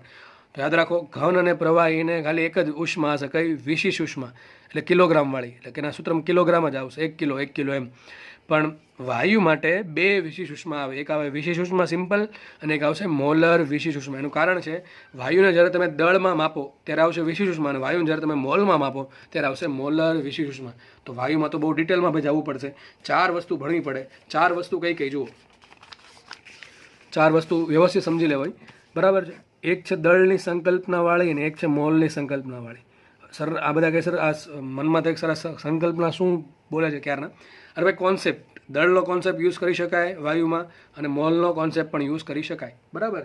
હવે જુઓ, મારી પાસે માનો કે ઓક્સિજન વાયુ છે, એનું તાપમાન અત્યારે તો કે 27 ડિગ્રી સેન્ટીગ્રેડ છે. મારે એનું તાપમાન 28 ડિગ્રી સેન્ટીગ્રેડ કરવું છે, અને માનો કે મારી પાસે 1 કિલો ઓક્સિજન છે. 1 કિલો ઓક્સિજન છે, તાપમાન 27 છે, કરવું છે 28. તો આ જે ઉષ્માની જરૂર પડશે એને કહેવાય સ્પેસિફિક હીટ, સી અથવા એસ. એનાથી અલગ માનો કે મારી પાસે 1 મોલ ઓક્સિજન છે. કેટલો મોલ છે? 1 મોલ. એટલે કેટલું થશે? 32 ગ્રામ થશે. કેટલો થાય? O2ની વાત છે. તો 32 ગ્રામ ઓક્સિજન થશે. તો કેટલો આવશે? ધારો કે અહીંયા તાપમાન 27 ડિગ્રી સેન્ટીગ્રેડ છે, અહીંયા 28 ડિગ્રી સેન્ટીગ્રેડ છે. તો અહીંયા મેં યુઝ કર્યો મોલનો, અહીંયા મેં યુઝ કર્યો દળનો. દળનો જ્યારે વાત કરો, ટૂંકમાં જ્યારે દળની વાત આવે ત્યારે સિમ્પલ કહેવાય વિશિષ્ટ ઉષ્મા, અને જ્યારે મોલની વાત આવે ત્યારે કહેવાય મોલર વિશિષ્ટ ઉષ્મા. સમજ પડે છે? તો બે અલગ ડિફરન્સ સમજો. વાયુમાં વિશિષ્ટ ઉષ્મા પણ હોઈ શકે અથવા મોલર વિશિષ્ટ ઉષ્મા પણ હોઈ શકે. હવે આપણે પહેલાં આની વાત કરીએ. અમારે તાપમાન 27માંથી 28 કરવું છે તો બે રસ્તા છે. હું આનું તાપમાન અચળ દબાણે વધારી શકું અથવા એનું તાપમાન અચળ કદે વધારી શકું. તો પાછામાં બે ભાગ પડે, અચળ દબાણવાળી વિશિષ્ટ ઉષ્મા અને અચળ કદવાળી વિશિષ્ટ ઉષ્મા. સમજો ભાઈ, જો આ સમજાઈ ગયું તો અડધો કોન્સેપ્ટ આમ સમજાઈ જશે. અને જો આમાં ગોથલું મારશો તો લગભગ ગોથલું મારતા જ રહેશો. એટલે વ્યવસ્થિત સમજી લેવું. બે ભાગ પડ્યા દળના આધારે, મોલના આધારે. આને કહેવાય વિશિષ્ટ ઉષ્મા, આને કહેવાય મોલર વિશિષ્ટ ઉષ્મા. હવે વિશિષ્ટ ઉષ્મા પાછા બે ભાગ પડશે. તાપમાન મારે 1 સેન્ટીગ્રેડ વધારવું છે, પણ કઈ રીતે વધારું છું? અચળ કદે વધારું છું કે અચળ કદે દબાણે વધારું છું? ઘન અને પ્રવાહીમાં પણ સેમ વસ્તુ આવી હતી, અચળ દબાણ અચળ કદ. પણ એમાં જે ડિફરન્સ હતો ઉષ્મામાં એ બહુ ઝાઝો હતો નહીં, પણ અહીંયા ડિફરન્સ ઝાઝો છે. તમે વાયુનું તાપમાન અચળ દબાણે વધારો છો કે અચળ કદે વધારો છો, તો બેમાં અલગ અલગ ઉષ્માની જરૂર પડે. અચળ દબાણે વધારતા હોવ તો વધારે ઉષ્મા જરૂર પડશે, અને અચળ કદે તાપમાન વધારતા હોય 1 સેન્ટીગ્રેડ તો ઓછી ઉષ્મા જરૂર પડશે. ટૂંકમાં અચળ દબાણે અને અચળ કદે વિશિષ્ટ ઉષ્મા અલગ અલગ હોય. તો અહીંયા આવશે સીપી અને સીવી. શું આવશે? સીપી અને સીવી. જો તમે 1 કિલો ઓક્સિજનનું તાપમાન 27માંથી 28 એટલે કે 1 સેન્ટીગ્રેડ વધારો છો અચળ દબાણે, તો એને કહેવાય સીપી. અને જો અચળ કદે વધારો તો એને કહેવાય સીવી. સમજ પડી ગઈ? તો આ હતી દળની વાત. હવે વાત કરીએ મોલની. માનો કે મારી પાસે 1 મોલ ઓક્સિજન છે, એટલે કેટલો થાય? લગભગ 32 ગ્રામ થાય. તો 1 મોલ ઓક્સિજન છે, એનું તાપમાન તમારે 27 ડિગ્રી સેન્ટીગ્રેડમાંથી 28 એટલે કે 1 સેન્ટીગ્રેડ વધારવું છે. તો અહીંયા પાછા બે રસ્તા, અચળ દબાણે વધારો છો કે અચળ કદે વધારો છો. જો અચળ દબાણે વધારો, આને પણ સીપી કહેવાય, આને અચળ કદે વધારો તો એને કહેવાય સીવી. તો આ સીપી અને આ સીવીમાં શું ડિફરન્સ છે? આ છે વિશિષ્ટ ઉષ્મા છે અને આ છે મોલર વિશિષ્ટ ઉષ્મા. સીપીને કહેવાય અચળ દબાણે વિશિષ્ટ ઉષ્મા અને આ સીપીને કહેવાશે અચળ દબાણે મોલર વિશિષ્ટ ઉષ્મા. આ સીવીને કહેવાય અચળ કદે વિશિષ્ટ ઉષ્મા અને આ સીવીને કહેવાશે અચળ કદે મોલર વિશિષ્ટ ઉષ્મા. તો 4 પ્રકારની ઉષ્મા વાયુને હોય નોર્મલી. કઈ? અચળ દબાણે વિશિષ્ટ ઉષ્મા, અચળ દબાણે મોલર વિશિષ્ટ ઉષ્મા, અચળ કદે વિશિષ્ટ ઉષ્મા અને અચળ કદે મોલર વિશિષ્ટ ઉષ્મા. તો સીપી અને સીવી ના પાછા બે પ્રકાર પડે. કયા? અહીં લખું છું વાયુ, જુઓ અહીં લખું છું બધું વ્યવસ્થિત. ઘન પ્રવાહી તો એક જ વાત આવે, ઘન છે કે પ્રવાહી છે, સૂત્ર ખાલી એસ જ આવે, બીજું કાંઈ આવે નહીં, એક જ પ્રકારના આવે એસ. એની પાછી કઈ આવે? દળવાળી, કારણ કે મોલની સંકલ્પના ઘન પ્રવાહીમાં યુઝ થાય નહીં. ચલો વાયુ, તો વ્યવસ્થિત સમજી લો. પાછું રિપીટ કરી દો. વાયુ, તો વાયુમાં બે ભાગ પડે, દળની સંકલ્પના છે કે મોલની સંકલ્પના છે. જો દળની હોય તો શું લખાય? એને ખાલી વિશિષ્ટ ઉષ્મા કહેવાય. જો મોલની હોય તો શું કહેવાય? મોલર વિશિષ્ટ ઉષ્મા કહેવાય. આ બધું મેં અહીંયા પેલા આજે પેજ બનાવ્યા છે એમાં નથી લખ્યું. તો જો તમારી ઈચ્છા હોય તો તમે આ લખી શકો તમારા બુકમાં. હું જે પણ ચલાવું છું, જે પણ બોલું છું, એ બધી જ વસ્તુ આમાં નહીં હોય, કારણ કે એ બધું પોસિબલ નથી કે આમાં જે, અને મને એવી ટેવ પણ નથી કે જેટલું લખ્યું છે એટલું જ બોલવાનું. હું હંમેશા વધારે જ બોલીશ, બરાબર, વધારે જ સમજાવીશ. તો મારી એક જ રીત છે કે પહેલાં સાઈડમાં સમજાવી દેવું અને પછી તમે વાંચશો એટલે આરામથી વાંચવાની જરૂર પણ પડશે નહીં. તો આજે લખું છું એ તમારે જો ઈચ્છા હોય તો જે બોલું છું અને એ પણ લખવાની છે તો લખતું જાવું. અને એવું નહીં કે વિડીયો 1 કલાકનો છે તો આપણે 1 કલાકમાં પૂરો કરવો જ, તેની 1.5 કલાક તો તમને જ ફાયદો છે, કંઈ નુકસાન નથી. એટલે ઘણી વખત વિડીયો પોઝ કરીને પણ તમે સમજી શકો છો, લખી શકો છો. તો હું જે લખું છું તમે કદાચ તમે તમારી બુકમાં પણ લખી શકો છો. તો વાયુ જે છે અને બે ભાગ પડે, દળની સંકલ્પના અથવા મોલની સંકલ્પના. દળવાળી જે ઉષ્મા છે એને કહેવાય વિશિષ્ટ ઉષ્મા અને મોલને કહેવાય મોલર વિશિષ્ટ. એ બધા બે ભાગ પડે, અચળ દબાણ અને અચળ કદ. અહીંયા પાછા બે ભાગ પડશે, અચળ દબાણ અને આવશે અચળ કદ. આને કહેવાય કેપિટલ સીપી. જો વિશિષ્ટ ઉષ્મા છે એને આપણે દર્શાવશું કેપિટલ સી વડે, અને મોલર વિશિષ્ટ ઉષ્મા છે એને આપણે દર્શાવશું સ્મોલ સી વડે. યાદ રાખવું, આ મારી રીત છે, એવું નહીં કે દરેક ચોપડીમાં આવું જ હોય, પણ કંઈક તો લેવું પડશે આપણે. તો વિશિષ્ટ ઉષ્માને આપણે દર્શાવશું કેપિટલ સી વડે અને મોલર વિશિષ્ટ ઉષ્માને દર્શાવશું સ્મોલ સી વડે. આ બધું લાગુ કોને પડે છે? વાયુને. ઘન પ્રવાહીમાં કાંઈ આવતું નથી. બિચારા બહુ સારા છે, સિમ્પલ એક વાતમાં સમજી ગયા, એસમાં અથવા સીમાં. પણ આમાં થોડીક માથાકૂટ વધારે છે, કારણ એક જ પ્રકારની આવશે, એસ અથવા સી. અહીંયા 4 પ્રકારની આવશે. તો વિશિષ્ટ ઉષ્મા હોય દળવાળી તો એને કેપિટલ સી વડે દર્શાવશું, અને મોલર વિશિષ્ટ ઉષ્મા એને દર્શાવશું આપણે સ્મોલ સી વડે. હવે વિશિષ્ટ ઉષ્માના બે પ્રકાર પડે પાછા, અચળ દબાણ અચળ કદ તો આવશે કેપિટલ સીપી, અચળ કદ હોય તો આવશે કેપિટલ સીવી. આને કહેવાય અચળ કદે વિશિષ્ટ ઉષ્મા, સોરી આને કહેવાય અચળ દબાણ વિશિષ્ટ ઉષ્મા. હવે જો અચળ દબાણે મોલર વિશિષ્ટ ઉષ્માને દર્શાવશું સ્મોલ સીપી, અને અચળ કદે મોલર વિશિષ્ટ ઉષ્માને દર્શાવશું સ્મોલ સીવી વડે. તો 4 થઈ ગઈ, કેપિટલ સીપી, કેપિટલ સીવી, સ્મોલ સીપી, સ્મોલ સીવી. આ બંને થઈ ગઈ મોલર વિશિષ્ટ ઉષ્મા, આ થઈ ગઈ વિશિષ્ટ ઉષ્મા. અચળ દબાણે અચળ કદે વિશિષ્ટ ઉષ્મા, અચળ દબાણે અચળ કદે મોલર વિશિષ્ટ ઉષ્મા. તો વાયુ માટે આપણે 4 પ્રકારની વિશિષ્ટ ઉષ્માનો અભ્યાસ આપણે ઉપર છેલ્લો કર્યો. વધારે કઈ યુઝ થાય? તો વધારે યાદ થયા તમે કદાચ સૂત્ર ગોખ્યા હોય બધા કે સીપી માઇનસ સીવી બરાબર આર. એ બે આ છે, આ નથી. આ પણ જોશું આપણે કનો સંબંધ શું આવે. તો તમે સીપી માઇનસ સીવી બરાબર જે આર કહો છો એ કઈ છે? મોલર વિશિષ્ટ ઉષ્મા. પણ કઈ? અચળ દબાણ અને અચળ કદ ટૂંકમાં મોલર વિશિષ્ટ ઉષ્મા છે. આનો નથી કે સીપી માઇનસ સીપી બરાબર આર ક્યારે થાય મોલર હોય તો, અને આર એમ બી ક્યાં યુઝ થાય યાદ કરો, પી બરાબર મ્યુ આરટી. એમાં મોલની સંકલ્પના ક્યાં આવે આરમાં, મોલમાં આવે ને ટૂંકમાં. આર ક્યાં આવે મોલમાં આવે, તો કદ આર કોઈ લે અને દળ આર કોઈ લેવા દેવા નથી. ટૂંકમાં સીપી માઇનસ સીપી બરાબર આર જે તમે કદાચ યાદ રાખ્યું હોય કે સમજાવું હોય તો કોને લાગુ પડશે, મોલર વિશિષ્ટ ઉષ્માને. અને શેમાં લાગુ પડશે, વાયુ માટે. તો વાયુ માટે 4 પ્રકારની વિશિષ્ટ ઉષ્માઓ છે, બરાબર. સીપી સીવી, સીપી સીવી કેપિટલ સીપી વિશિષ્ટ ઉષ્મા, અને સીપી સીવી સ્મોલમાં મોલર વિશિષ્ટ ઉષ્મા, બરાબર છે. ચલો અંદર જોઈએ. હવે તો તમે ડાયરેક્ટ જોઈ લખ્યું છે, બધું સમજાવ્યા પછી ડાયરેક્ટ લખવું જોઈએ, બધું સમજ પડી જશે. તો વાયુ માટે વિશિષ્ટ ઉષ્મા મોલર વિશિષ્ટ ઉષ્મા 2 ભાગ પડે. 2 ભાગ કયા કયા, 2 ભાગ પડ્યા, 2 ભાગ મેન ભાગ છે કયા, એક તો વિશિષ્ટ ઉષ્મા અને એક છે મોલર વિશિષ્ટ ઉષ્મા. બેમાં પાછા અંદર 2 ભાગ પડે. એટલે કયા કયા, અચળ દબાણે સ્પેસિફિક હીટ અને કહેવાય કેપિટલ સીપી, અચળ કદે વિશિષ્ટ ઉષ્મા અને કહેવાય કેપિટલ સીવી, અચળ દબાણે મોલર વિશિષ્ટ ઉષ્મા મોલર સ્પેસિફિક હીટ એને શું કહેવાય સ્મોલ સીપી, અચળ કદે મોલર સ્પેસિફિક હીટ એટલે કે અચળ કદે મોલર વિશિષ્ટ ઉષ્માને શું કહેશું, સ્મોલ સીવી. વિશિષ્ટ ઉષ્મા કોને કહેવાય, જો 2 ભાગ છે, વિશિષ્ટ ઉષ્મા મોલર વિશિષ્ટ. બેની વ્યાખ્યા સમજે તો આ જે વ્યાખ્યા છે ઘન અને પ્રવાહી જેવી જ છે. એટલે કઈ, 1 કિલોગ્રામ વાયુનું તાપમાન 1 એટીએમ દબાણે અથવા કે અચળ દબાણે, સોરી અચળ દબાણ તો આમાં નહીં આવે, સિમ્પલ વ્યાખ્યા છે. 1 કિલોગ્રામ વાયુનું તાપમાન 1 કેલ્વિન અથવા 1 સેન્ટીગ્રેડ વધારવા માટે જે ઉષ્માની જરૂર પડે એને કહેવાય વાયુની વિશિષ્ટ ઉષ્મા કેપિટલ સી. અને મોલરમાં શું થાય તો 1 કિલોની જગ્યાએ લેવાનું 1 મોલ. તો 1 મોલ વાયુનું આ જથ્થાનું તાપમાન 1 કેલ્વિન અથવા 1 સેન્ટીગ્રેડ વધારવા માટે જે ઉષ્માની જરૂર પડે એને કહેવાય મોલર વિશિષ્ટ ઉષ્મા, સંજ્ઞા છે સ્મોલ સી. તો જુઓ, વિશિષ્ટ ઉષ્માનો એકમ શું થાય, જરૂરી ઉષ્મા એટલે કે જૂલ થઈ ગયું, અને કેટલું વધાર્યું 1 કિલોગ્રામ છેદમાં કેલ્વિન અથવા સેન્ટીગ્રેડ. તો શું આવશે એનો એકમ વિશિષ્ટ ઉષ્માનો, જૂલ પર કિલોગ્રામ ઇન્ટુ કેલ્વિન અથવા જૂલ પર કિલોગ્રામ ઇન્ટુ સેન્ટીગ્રેડ. તો આપણે ઘન અને પ્રવાહી જેવો જ એકમ છે. મોલર વિશિષ્ટ ઉષ્મા શું થાય, જુઓ મોલરમાં આપણે 1 કિલો શબ્દ નથી આવતો, શું આવે છે 1 મોલ આવે. શું આવે 1 મોલ. તો જ્યાં કિલોગ્રામ છે જગ્યાએ શું આવશે મોલ, કારણ કે પર મોલ એકમ જથ્થો કે શેમાં લેવાનો, મોલમાં. તો વાયુના 1 મોલ જથ્થો એટલે અથવા એકમ મોલ જથ્થો એટલે શું થાય, મોલ ક્યાં આવશે, છેદમાં આવશે. તો બેમાં એકમ જુઓ, કેપિટલ સી એટલે કે વિશિષ્ટ ઉષ્માનો એકમ આવશે જૂલ પર કિલોગ્રામ ઇન્ટુ કેલ્વિન અથવા જૂલ પર કિલોગ્રામ ઇન્ટુ સેન્ટીગ્રેડ. એની જગ્યાએ મોલર વિશિષ્ટ ઉષ્મામાં મોલની સંકલ્પમાં આવે છે તો કિલોની જગ્યાએ શું આવશે મોલ, તો આનો એકમ આવશે જૂલ પર મોલ ઇન્ટુ કેલ્વિન. હવે મારે આ બંનેનો સંબંધ જોઈએ છે, કેપિટલ સી અને સ્મોલ સીનો સંબંધ જોઈએ છે. આ થિયરી આઈએમપી ખાસ જી અને નીટ બંને માટે થિયરી આઈએમપી છે.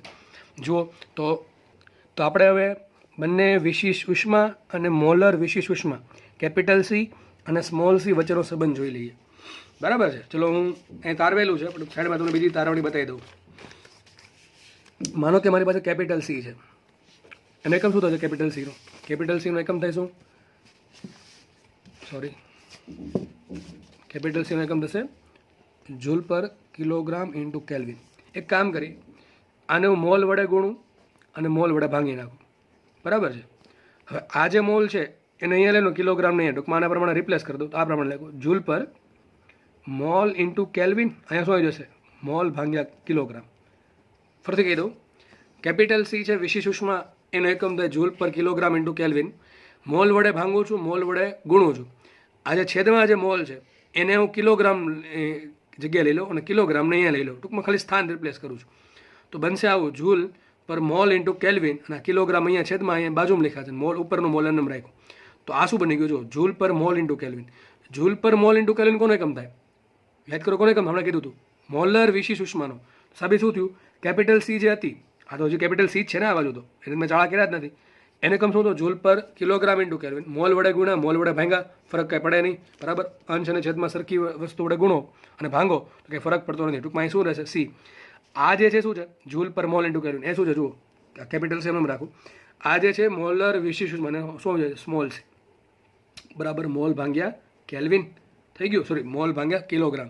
તો સંબંધ આવી ગયો, કેપિટલ સી બરાબર શું હોય સી ઇન્ટુ મોલ ભાંગ્યા કેલ્વિન, એટલે કિલોગ્રામ, બોલવામાં ભૂલ પડે છે, મોલ ભાંગ્યા કિલોગ્રામ, બરાબર છે. તો સ્મોલ સી છે મોલર વિશિષ્ટ ઉષ્મા, કેપિટલ સી છે વિશિષ્ટ ઉષ્મા. હવે જુઓ કિલોગ્રામને લઈ લો અહીંયા, તો સાબિત શું થાય કિલોગ્રામ ઇન્ટુ કેપિટલ સી બરાબર મોલ ઇન્ટુ સ્મોલ સી. બહુ સંબંધ યાદ રહી જાય એવો છે, kilogram into capital C is equal to mole into small C.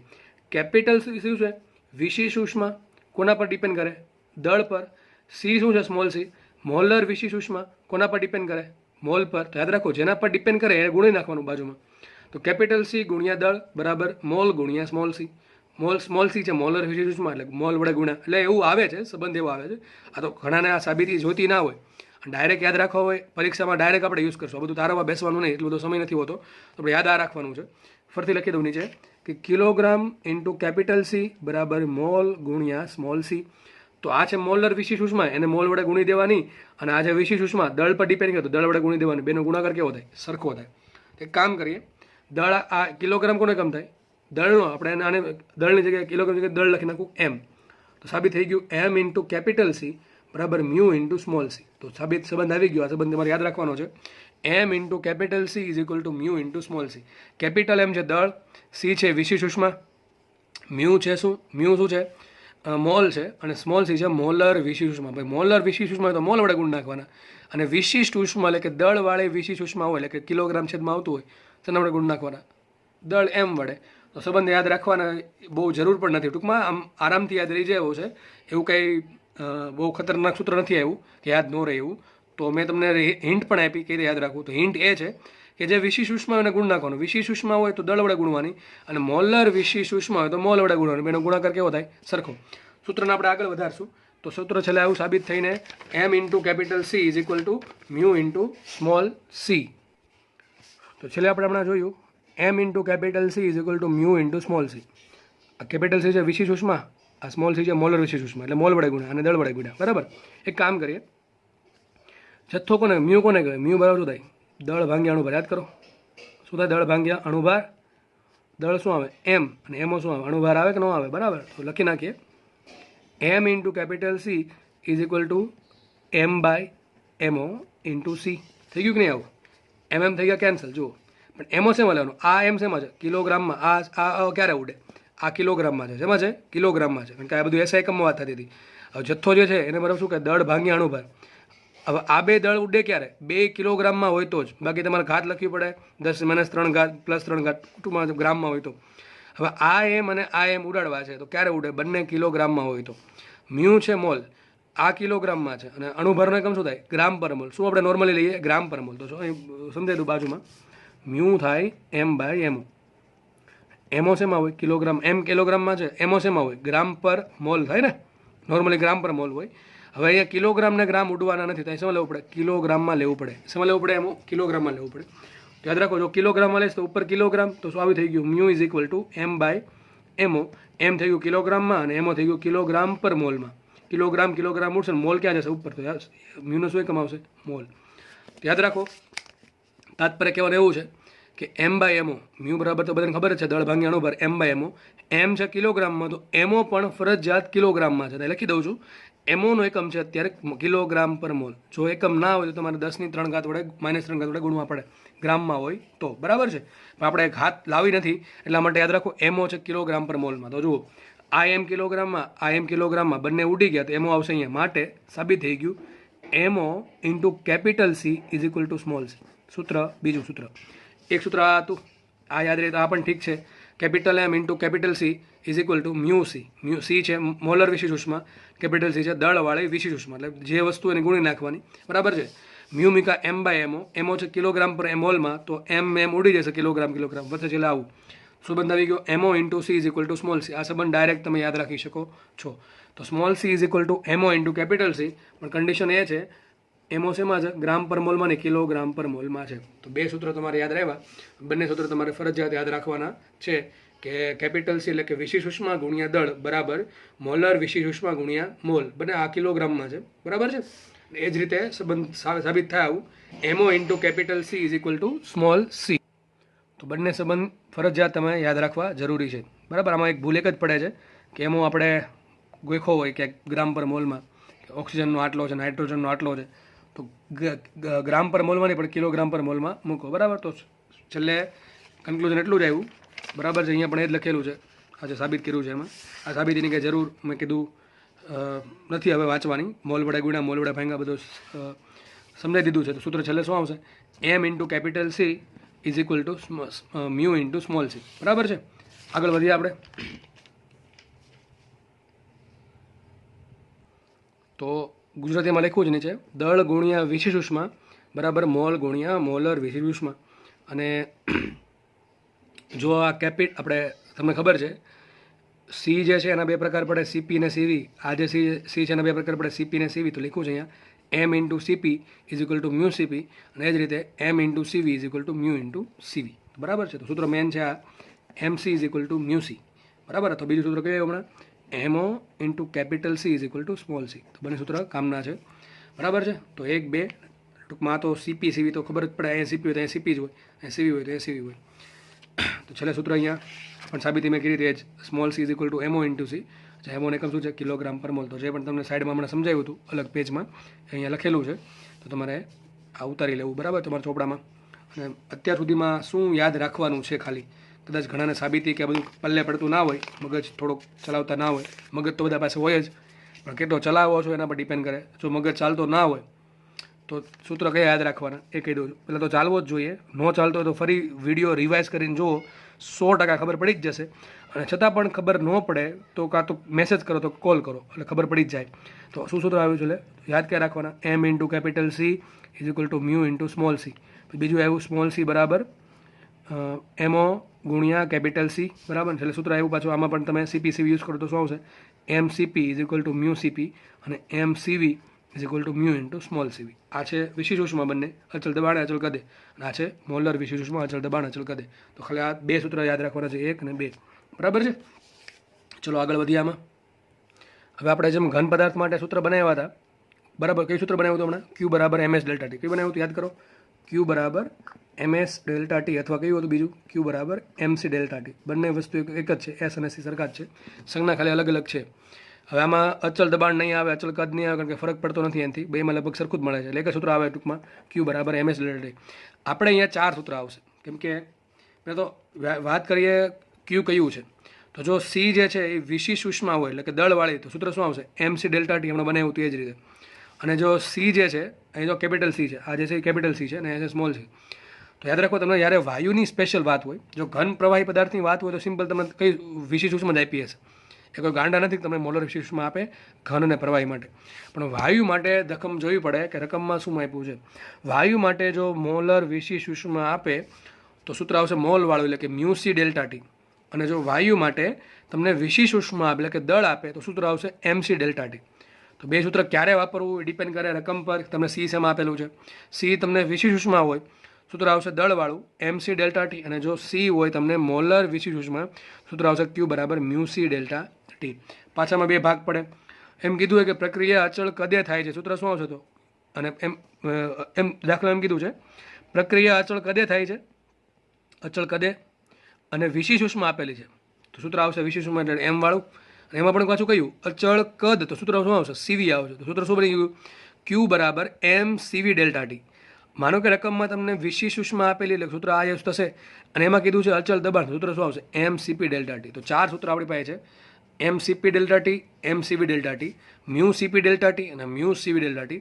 આ બંને ક્યારે યુઝ થાય, રકમમાં તમને મોલર વિશિષ્ટ ઉષ્મા આપેલી હોય તો, પ્રક્રિયા અચળ કદે કે તો મ્યુ સીપી ડેલ્ટા ટી, પ્રક્રિયા અચળ દબાણે કે તો સૂત્ર આવશે મ્યુ સીપી ડેલ્ટા ટી, અચળ કદે કે તો આવશે mu CV delta T. Molar વિશિષ્ટ ઉષ્મા આપેલી હોય તો, વિશિષ્ટ ઉષ્મા આપેલી હોય, પ્રક્રિયા છે અચળ કદે, તો સૂત્ર અચળ દબાણે તો આવશે એમ સીપી ડેલ્ટા ટી, અને અચળ કદે હોય વિશિષ્ટ ઉષ્મા છે તો આવશે એમ સીવી ડેલ્ટા ટી. તો આપણે વાયુ માટે 4 સૂત્ર છે. 4માંથી કયું સૂત્ર ક્યારે વાપરવું એ થોડુંક ભેજું લગાવવું પડે. વિશિષ્ટ ઉષ્માની વાત હોય તો 2માંથી એક સૂત્ર આવશે, પ્રક્રિયા અચળ કદે તો સીવી વાળું, અચળ દબાણે તો સીપી વાળું. મોલર વિશિષ્ટ ઉષ્મા આપેલી છે, ખબર ક્યાંથી પડે એકમ પરથી. જો આ હોય તો એકમ શું હશે જૂલ પર કિલોગ્રામ ઇન્ટુ કેલ્વિન. આ એકમ શું થાય જૂલ પર મોલ ઇન્ટુ કેલ્વિન. એકમ પરથી ખબર પડી જાય કે કયું સીપી છે, સી આપ્યું છે કે સ્મોલ સી આપ્યું છે. બરાબર છે. તો 4 સૂત્ર તમારે યાદ રાખવાના છે. જો કે યાદ એક જ રાખવાનું છે, બાકી બધું સમજેલા હોય એટલે એક પણ યાદ રાખવાની જરૂર નથી. હવે આ જુઓ આગળ જે પણ હું બોલ્યો છું અત્યાર સુધી બધું આમાં લખ્યું હશે મોસ્ટલી, મોટા ભાગનું. બાકી નહીં લખવું હોય તમારે લખી નાખવું જો ઈચ્છા થાય તો. જુઓ, વાયુ માટે મોલની સંકલ્પનાનો ઉપયોગ વધુ થતો હોવાથી વાયુ માટે મોલર વિશિષ્ટ ઉષ્મા એટલે કઈ સ્મોલ સીપી અને સ્મોલ સીવી વધુ ઉપયોગી છે. સૂત્ર 4 છે, પણ વધારે યુઝ શેનો થાય મોલર વિશિષ્ટ ઉષ્માનો, મોલનો વધારે યુઝ થાય. સૂત્ર આપણે હકીકત જે કામ આવશે આ આવશે, આ બે વાયુ માટે. એવું નહીં કે આ કામમાં જ નહીં આવે, આ પણ કામમાં આવશે, પણ ક્યારેક ક્યારેક પૂછી નાખે છે, પણ મોટા ભાગે વહીવટ તમને કરવો પડશે આનથી. સૂત્ર આવશે મ્યુ સીપી ડેલ્ટા ટી અને mu CV delta T. CP અને સીવી કેવા આવશે? સ્મોલમાં આવશે. આગળ વધીએ. ઘન અને પ્રવાહી માટે દળની સંકલ્પનાનો ઉપયોગ થતો હોવાથી ઘન અને પ્રવાહી માટે માત્ર વિશિષ્ટ ઉષ્માનો ઉપયોગ વધુ થાય છે. એટલે શું કહેવા માંગીએ છીએ? મોલર વિશિષ્ટ ઉષ્મા ઘન અને પ્રવાહીમાં લાગુ પડતી નથી. આગળ વધીએ. વાયુ માટે મોલર વિશિષ્ટ ઉષ્મા, જો સ્પેશિયલ લખ્યું છે મોલર વિશિષ્ટ ઉષ્મા, ટૂંકમાં કોની વાત કરી હું? સ્મોલ સીપીની સ્મોલ સીના સૂત્ર, બરાબર છે. સૂત્રની તારવણી નથી આપતું, બાકી દરેકે દરેક સૂત્ર સાબિત થાય છે. પણ હું એવું ઈચ્છું છું કે ખોટું સાબિતીમાં ટાઈમ પાસ નહીં કરવો, કારણ કે બધાને સૂત્ર ઓલરેડી યાદ રહી ગયા હશે, બરાબર છે. બાકી દરેકે દરેક સૂત્ર એક એક સૂત્ર સાબિત થાય છે. આ સીપી માઇનસ સીવી બરાબર આર છે, એ પણ એમ હવામાંથી નથી આવ્યું કે પહેલો સીપી માઇનસ સીવી બરાબર આર લખી નાખ્યું, બરાબર છે. એ સાબિતી છે, પણ સાબિતી એવું લાગશે તો આગળ જઈને આપી દઈશ, બાકી મારા માટે કોઈ આવશ્યકતા છે નહીં, બરાબર. સૂત્ર તમને આગળ ભણાવી દીધા છે. તો હવે આ સૂત્રમાં જ્યાં પણ તમને સીપી ને સીવી દેખાય, કદાચ કેપિટલમાં દેખાય તો એ પણ શું છે? સ્મોલમાં જ લેવા. કદાચ મારે લખવા ઉતાવળમાં કેપિટલ સી લખી નાખ્યું હોય, કેપિટલ સીપી, તો એ કેપિટલ સીપીની શું છે? સ્મોલ સીપી જશે. ટૂંકમાં મોલર વિશિષ્ટ ઉષ્માના સંબંધો. પહેલાં વાત કરીએ સીપી માઇનસ સીવી બરાબર આ, તો બધાને યાદ રહી ગયું છે. યાદ રાખો સીપી માઇનસ સીવી બરાબર આર. આમાં સીપી શું છે? સ્મોલમાં છે. સીવી શેમાં છે? સ્મોલમાં છે. આગળ વધીએ. ક્યુપી બરાબર શું લખાય? ક્યુપી એટલે કે મારે મ્યુ જથ્થાનું તાપમાન ડેલ્ટા ટી વધારવું હોય અચલ દબાણે, સૂત્ર શું આવશે? ક્યુપી બરાબર મ્યુ સીપી ડેલ્ટા ટી. એ જ રીતે ક્યુવી બરાબર આવશે મ્યુ સીવી ડેલ્ટા ટી. આગળ ભણાવ્યું હતું એ પ્રમાણે. આગળ વધીએ. આગળના સૂત્ર જોઈએ. આ જેટલા બી સૂત્ર છે બધા તમને વાયુના ગતિવાદમાં આપેલા છે. થોડુંક રિવિઝન જેવું લાગશે. જે લોકોને નવા લોકો જે લેક્ચર જોવે છે એને સૂત્ર યાદ કરી લેવા, બરાબર છે. દરેક સૂત્ર સાબિત થાય છે, પણ મેં કીધું એમ સાબિતીની કોઈ આવશ્યકતા છે નહીં. જો સૂત્ર નંબર 4, પદાર્થની આંતરિક ઉર્જા આવશે વાયુની, આમ તો F/2 mu R T. F છે મુક્તતાના અંશ, મ્યુ છે જથ્થો, આર છે વાયુનો નિયતાંક અને ટી છે તાપમાન. કેટલો ફેરફાર થાય? માનો તાપમાન પહેલાં હતું ટી, હવે વધાર્યું ડેલ્ટા ટી જેટલું વધાર્યું, તો ફેરફાર શું આવશે? આમાં ફેરફાર આવશે delta E internal is equal to F/2 mu R delta T, બરાબર છે. આ જે સૂત્ર છે એ આગળ કાર્નોટ એન્જિનમાં અને બધી પ્રક્રિયામાં બહુ જ કામ આવવાનું છે, એટલે યાદ રાખી લેવું. Delta E internal is equal to F/2 mu R delta T, અથવા E internal is equal to F/2 mu R T. આના પરથી ખબર એવી પડે કે વાયુની આંતરિક ઉર્જા તાપમાનના સમપ્રમાણમાં છે. જો મ્યુને અચળ લઈ લેવામાં આવે, જેટલો જથ્થો છે એટલો ફિક્સ લઈ લેવામાં આવે, તો આંતરિક ઉર્જા માત્ર ને માત્ર તાપમાન પર ડિપેન્ડ કરે છે. આ વાત કરી આદર્શ વાયુ માટે. જે પ્રેક્ટિકલમાં વાયુ જે છે, જે આદર્શ નથી, બરાબર, પ્રેક્ટિકલ વાયુ, એની આંતરિક ઉર્જા ડિપેન્ડ કરે તાપમાન પર અને દબાણ પર, બંને પર ડિપેન્ડ કરશે. પણ યાદ રાખો, જ્યારે વાયુ આદર્શ હોય તો આંતરિક ઉર્જા ડિપેન્ડ કરશે ખાલી માત્ર તાપમાન પર. તો યાદ રાખો, આંતરિક ઉર્જા માત્ર ને માત્ર તાપમાન પર આધારિત છે. જો તાપમાન બદલે તો આંતરિક ઉર્જા બદલશે, જો તાપમાન નહીં બદલે તો આંતરિક ઉર્જા બદલશે નહીં, બરાબર છે. આગળ વધીએ. સીવી બરાબર FR/2 આ પણ સાબિત થાય છે. સીપી બરાબર સીવી પ્લસ આર. ક્યાંથી આવ્યું? સીપી માઇનસ સીવી બરાબર આર પરથી. તો FR/2 આગળ સૂત્ર આવ્યું ને પહેલું, સીપી માઇનસ સીવી બરાબર આર. સૂત્ર શું હતું? સીપી માઇનસ સીવી બરાબર આર. તો સીપીને કરતા બનાવો. સીપી બરાબર શું લખાય? સીપી બરાબર આર પ્લસ સીવી. તો સીપી બરાબર આવશે આર પ્લસ સીવી. સીવીની કિંમત મૂકી અહીંથી FR/2 પ્લસ આર. હવે બેનો લસાડ્યો અને આર કોમન કરો તો સીપી બરાબર શું આવશે? F+2/2 into R. તો જુઓ અહીંયા શું આવે છે? એફ આવે ઇન્ટુ R/2. અહીંયા R/2 તો છે જ, પણ શું કરવાનું? F+2 કરવાનું. ટૂંકમાં યાદ રાખવા માટે વિચારી શકો કે તમે કે સીપીના સૂત્ર, સીવીના સૂત્રમાં ખાલી એફ આવે, એ એફમાં તમે 2 ઉમેરી દો.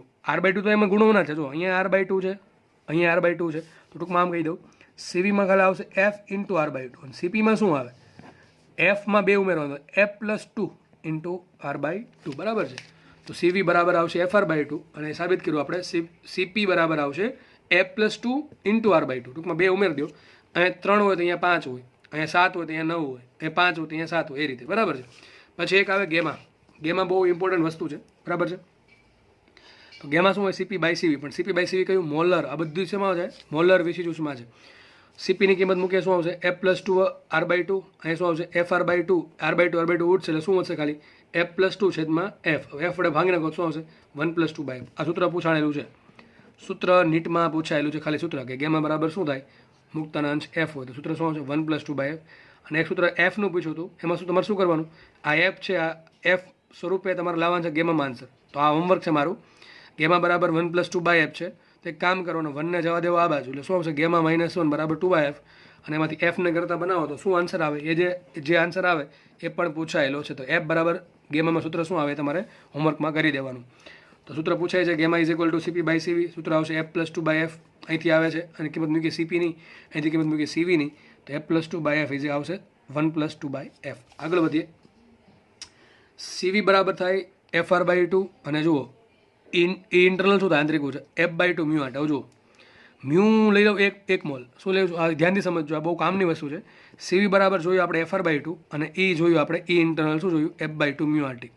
મ્યુ એક મોલ મૂકું, શું મૂકું મ્યુ એક મોલ, તો સૂત્ર શું બની જશે, મ્યુ એક મૂકી દો, શું આવશે F/2 ઇન્ટુ 1 ઇન્ટુ આરટી, તો બની શું થશે E internal is equal to F/2 RT. શું બની જશે F/2 આરટી. હવે આમ લખાય F/2 આરટી ને F/2 into R into T, થોડોક ટી સાઈડમાં લખું છું, તો આ શું બની ગયું FR/2 ઇન્ટુ ટી. પણ FR/2 ને સીવી કહેવાય, શું કહેવાય સીવી, ખબર પડી કે નહીં, ફરીથી લખી દઉં અહીંયા. મ્યુ એક મોલ મૂકો, સૂત્ર આવી ગયું F/2 મ્યુ મીકા એક આર ટી.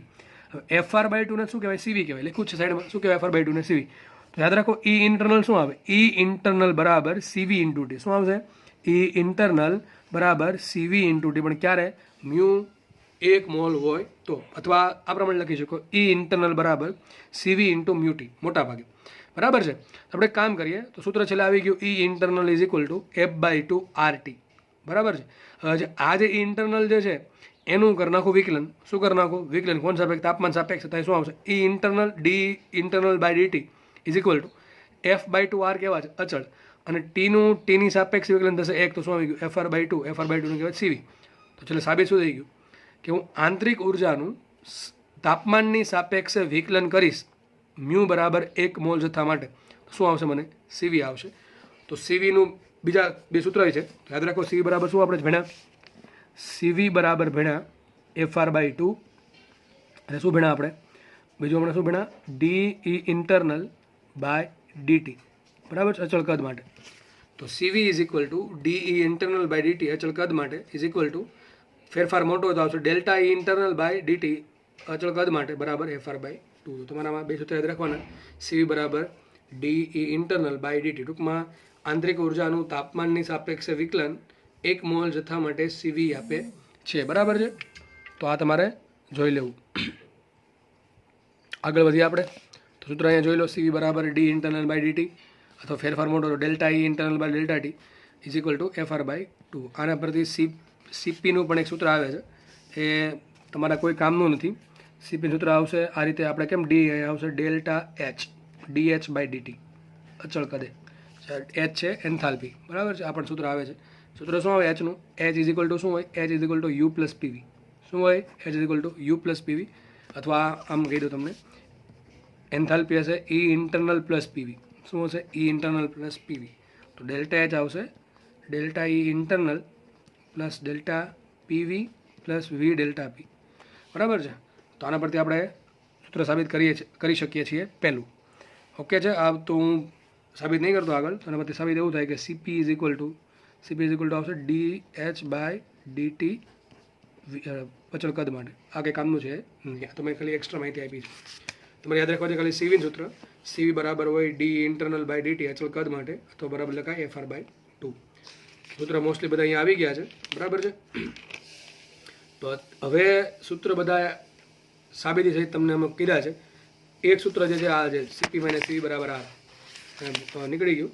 CP - CV બરાબર છે R હતું, એ મેં સાબિતી વગર લીધું છે, કારણ કે એની સાબિતી થોડુંક લેન્ધી છે અને સાબિતી આપવાનો કોઈ મતલબ છે નહીં, કારણ કે બધાને યાદ રહી જ ગયું છે. તો એક સૂત્ર મેં સાબિતી નથી આપી. ઘણા જો કોઈને સાબિતી જોતી હોય તો મને મેસેજ કરો, હું સાબિતી એને આપી દઈશ, બરાબર છે. આ સિવાયના બધા જ સૂત્ર તમને સાબિત કરાવેલા છે, અત્યારે નહીં તો પહેલાં કરાવ્યા છે, બરાબર છે. તો યાદ રાખવાના છે બધા સૂત્ર ભાઈ. હવે આપણે જે ભણ્યા એનું ટૂંકમાં અત્યારે બતાવી દઈએ. તો જુઓ શું છે, જો શોર્ટકટ્સમાં આપણે શું ભણાય, શોર્ટકટ્સ જુઓ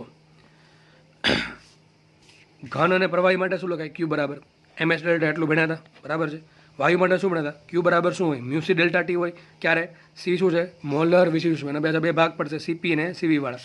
અને હજી એક સૂત્ર શું આવશે અહીંયા, મોટા ભાગે આ સૂત્ર આવશે 90% કેસમાં, અને આવું પણ આવી શકે MC ડેલ્ટા ટી, પાછા બે ભાગ પડશે એનો MCP ડેલ્ટા ટી અને MCE ડેલ્ટા ટી. અને વાત કરી દઉં Fની, તો F શું છે મુક્તના અંશ. એક પરમાણુ વાયુ માટે મુક્તના અંશ હશે 3, દ્વિપરમાણુ વાયુ માટે 2 ભાગ પડે, તાપમાન નીચું હોય અથવા લખ્યું હોય રિજિડ ઓર્ડર તો F આવશે 5, રિજિડ રોટેટર શબ્દ હોય કે નીચું તાપમાન હોય તો દ્વિપરમાણુક વાયુ માટે શું આવશે? F5 આવશે. આમાં કોઈ કયા વાયુ બધા આવે? હિલિયમ, નિયોન, આર્ગોન એ બધા વાયુ છે એક પરમાણુ વાયુમાં આવશે. દ્વિપરમાણુ વાયુમાં કયા આવશે? ઓક્સિજન, હાઇડ્રોજન, નાઇટ્રોજન એ બધા આવશે દ્વિપરમાણુ વાયુમાં. CO એટલે કાર્બન મોનોક્સાઇડ પણ આવશે. તેના માટે F5 હોય અને 7 હોય. જ્યારે તાપમાન નીચું હોય તો F5 હોય અને જ્યારે તાપમાન ઊંચું હોય તો F7 હોય. આ બધું મેં તમને વાયુના ગતિવાદમાં સાબિત કરાવ્યું હતું કે F3 જ કેમ હોય, F5 જ કેમ હોય, F7 કેમ હોય. બરાબર છે? તો એ જોઈ લેવો તો તમારી બુકમાં પણ એ આપેલું છે. અને મોસ્ટલી હવાનો યુઝ થશે શબ્દમાં આ ચેપ્ટરમાં. તો હવા શેમાં ગણાય? તો કે ભાઈ હવામાં તો બધું ઘણા બધા વાયુનું મિક્સચર છે. એમાં એક પરમાણુ વાયુ આવે ને દ્વિપરમાણુ વાયુ આવે તો લેવું કયું હવાને? તો ભાઈ આપણને ખબર છે હવામાં 78% નાઇટ્રોજન હોય, 78% નાઇટ્રોજન હોય અને 21% શું હોય? ઓક્સિજન હોય. તો આ બે ભેગા થઈને શું બનાવે? 99% હવા તો બની ગઈ. તો હવામાં 99% ભાગ છે એ દ્વિપરમાણુય છે. એટલે આપણે હવાને લગભગ દ્વિપરમાણુય વાયુ ગણી શકીએ. તો હવા માટે ગેમા આવશે 1.4 ને એની ઘનતા આપણને ખબર છે લાસ્ટ ચેપ્ટરમાં કીધેલી. કેટલા આવે? ρ બરાબર આવશે 1.29 કિલોગ્રામ પર મીટર ક્યુબ. બરાબર છે? તો ઘન પ્રવાહી માટે સૂત્ર આવશે MS ડેલ્ટા ટી. વાયુ માટે આવશે મ્યુસી ડેલ્ટા ટી અથવા MC ડેલ્ટા ટી. CP ને CV સાથે. આમાં કે CP CV આવશે નહીં, કારણ કે CP છે અને CV છે બેની કિંમત લગભગ સરખી છે, જેને આપણે કહી દીધું C અથવા સ્મોલ s. હવે જુઓ, હવે એક વાત રહી ગઈ આમાં, એ પૂરી કરશું આપણે. ઘણાને બોર થતા હોય તો ઘડીક લેક્ચર પોઝ કરીને ફ્રી થઈ જાઓ. બાકી લેક્ચર તો બધી થિયરી પતશે પછી જ પતશે. તો જુઓ, ચલો અવસ્થામાં આપણે એક વાત થઈ હતી શરૂઆતમાં, એક વસ્તુ બાકી છે કે એલની એટલે કે ગુપ્ત ઉષ્માની વાત બાકી છે. જ્યારે અવસ્થામાં બદલાવ આવે ત્યારે અચળ તાપમાને જરૂરી ઉષ્માને કહેવાય ગુપ્ત ઉષ્મા. તો વાત આપણે કરશું નેક્સ્ટ મિનિટ્સમાં. આપણે શેની વાત કરીશું? હવે ગુપ્ત ઉષ્માની. તો ગુપ્ત ઉષ્મા કોને કહેવાય? તો લગભગ આછી પાતળો ખ્યાલ આવી ગયો હશે કે જ્યારે અવસ્થા બદલતી હોય ત્યારે તાપમાન બદલતું નથી. તો અવસ્થા બદલતી નથી ત્યારે તાપમાન બદલતું, પણ ઉષ્મા તો આપવી જ પડે. જો ઉષ્મા આપવાનું બંધ કરી દઈશ તો અવસ્થા બદલશે નહીં. તમારે પાસે બરફ છે, બરફને તમારે પાણીમાં કન્વર્ટ કરવો છે. બરફ ધારો કે તમે ગરમ કરતાં 0 ડિગ્રી સેન્ટીગ્રેડ પર આવી ગયા, બરફનું તાપમાન થઈ ગયું 0 સેન્ટીગ્રેડ, માઇનસમાં હતું કરી નાખ્યું 0. હવે તમે ઉષ્મા નહીં આપો તો બરફનો બરફ રહે, પાણી નહીં બને. તો એવું નથી કે એક વખત 0 ડિગ્રી સેન્ટીગ્રેડ તાપમાન આવી ગયું બરફનું, સીધો પાણીમાં કન્વર્ટ થઈ ગયું, એવું હોય નહીં. બરાબર? આની ચર્ચા બહુ ડિટેલમાં કરશું આપણે. અત્યારે ઉપર છેલ્લું સમજાવવામાં આવશે, આમાં દાખલામાં ડિટેલમાં સમજાવવામાં આવશે. તો જુઓ, ઉપર છેલ્લું સમજી લો કે મારી પાસે માનો કે -10 ડિગ્રી સેન્ટીગ્રેડે બરફ છે. કેટલું છે? -10 ડિગ્રી સેન્ટીગ્રેડે બરફ છે. એને મારે કન્વર્ટ કરવું છે 5 ડિગ્રી સેન્ટીગ્રેડ પાણીમાં. તો હું શું કરીશ? આ ગરમ કરીશ. -10માંથી તાપમાન ધીમે ધીમે વધશે એટલે થશે -9, -8, ધીમે ધીમે કરતાં 0 આવી ગયું. જેવું બરફનું તાપમાન 0 થઈ ગયું, જેવું 0 થયું એટલે તરત પાણી થઈ ગયું ન હોય. 1 કિલો બરફ છે, જેવું તાપમાન 0 થયું આમ કંઈક અચાનક આમ જાદુ થયું અને 1 કિલો પાણી બરફ હતો ને આમ જોયું તો પાણી થઈ ગયું. એવું ભાઈ બનતું નથી. ધીમે 1 કિલોગ્રામમાંથી પેલા 100 ગ્રામનું 200 ગ્રામનું ધીમે પાણી થશે. અને એક સમય એવો હશે કે સમગ્ર બરફનું સમગ્ર પાણી થઈ ગયું, પણ તાપમાન હજી 0નું 0 જ હશે. તો યાદ રાખો, મને 0 ડિગ્રી સેન્ટીગ્રેડવાળા બરફમાંથી પહેલાં શું મળશે? 0 ડિગ્રી સેન્ટીગ્રેડવાળું પાણી મળશે. એક ભેગું નહીં. બરાબર? એક પામ જેવું 0 ડિગ્રી સેન્ટીગ્રેડ તાપમાન થયું બરફનું અને ડાયરેક્ટ કન્વર્ટ થઈ ગયું પાણીમાં, એવું થાય નહીં. એને શું કર્યું? આપણે ઉષ્મા આપતી રહેવી પડે. તો જુઓ, પહેલાં -10 ડિગ્રીમાંથી અને બરફને ક્યાં લેવા? 0 ડિગ્રી સેન્ટીગ્રેડવાળા બરફમાં લેવા. હજી મેં શું કર્યું? ઉષ્મા તો આપવાનું ચાલુ જ છે. તો અહીંયા ઉષ્મા આપવી પડે.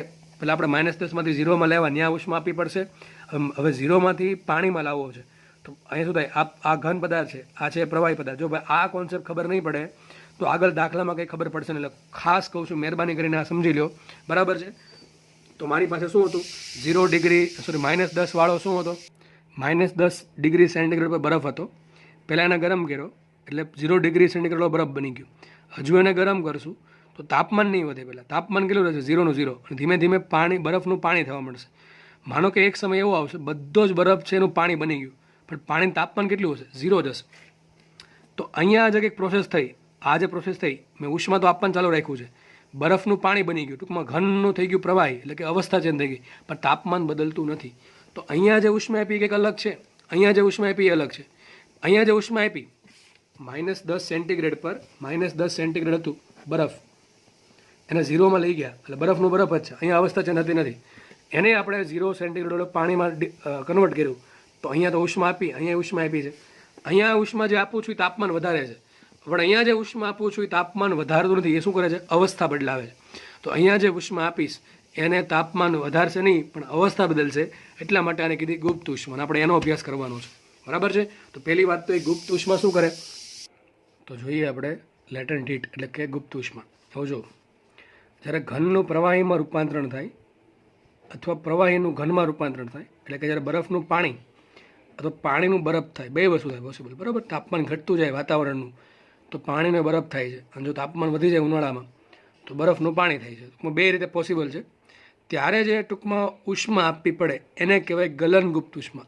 આ યાદ રહી જશે ગલનબિંદુ પરથી. ગલનબિંદુ કોનું હોય? તો કે ઘનનું પ્રવાહીમાં રૂપાંતરણ થાય ત્યારે ગલનબિંદુની વાત આવે. અને ઉત્કલન બિંદુ ક્યારે આવે? પ્રવાહીનું વાયુમાં રૂપાંતરણ થાય ત્યારે. યાદ રાખો, જ્યારે ઘનનું પ્રવાહીમાં કે પ્રવાહીનું જ્યારે ઘનમાં રૂપાંતરણ થાય ત્યારે આવશે ગલનગુપ્ત ઉષ્મા. તાપમાન બદલશે કે નહીં બદલે, ખાલી શું થશે? અવસ્થામાં રૂપાંતરણ થશે. એને બતાવાય એલ વડે. ઇંગ્લિશમાં કહેવાય એને લેટન્ટ હીટ. શું કહેવાય? Latent heat. એના પરથી આવ્યો એલ. તો એલ આવશે ગલનગુપ્ત ઉષ્મા. ક્યારે? ઘનનું પ્રવાહીમાં કે પ્રવાહીનું ઘનમાં. બરાબર છે. ઇંગ્લિશમાં થઈ ગયું latent heat of fusion. Fusion એટલે કે પીગળવું. તો જ્યારે ઘન પદાર્થ પીગળીને પ્રવાહીમાં રૂપાંતરણ પામે તો પ્રવાહી જામીને જ્યારે ઘનમાં રૂપાંતરણ પામે ત્યારે સૂત્ર આવશે લેટન્ટ હીટ ઓફ ફ્યુઝન અથવા ગલનગુપ્ત ઉષ્મા.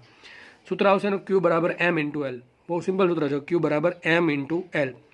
માનો કે તમારા પાસે 1 કિલોગ્રામ પાણી છે અને તમારે એનો બરફ કરવો છે તો કેટલી જરૂર પડે? તો ક્યુ બરાબર આવશે 1 ઇન્ટુ એલ. બરાબર છે. સૂત્ર છે અહીંયા પાણી માટે અને બરફ માટે લેટન્ટ હીટ છે કેટલી?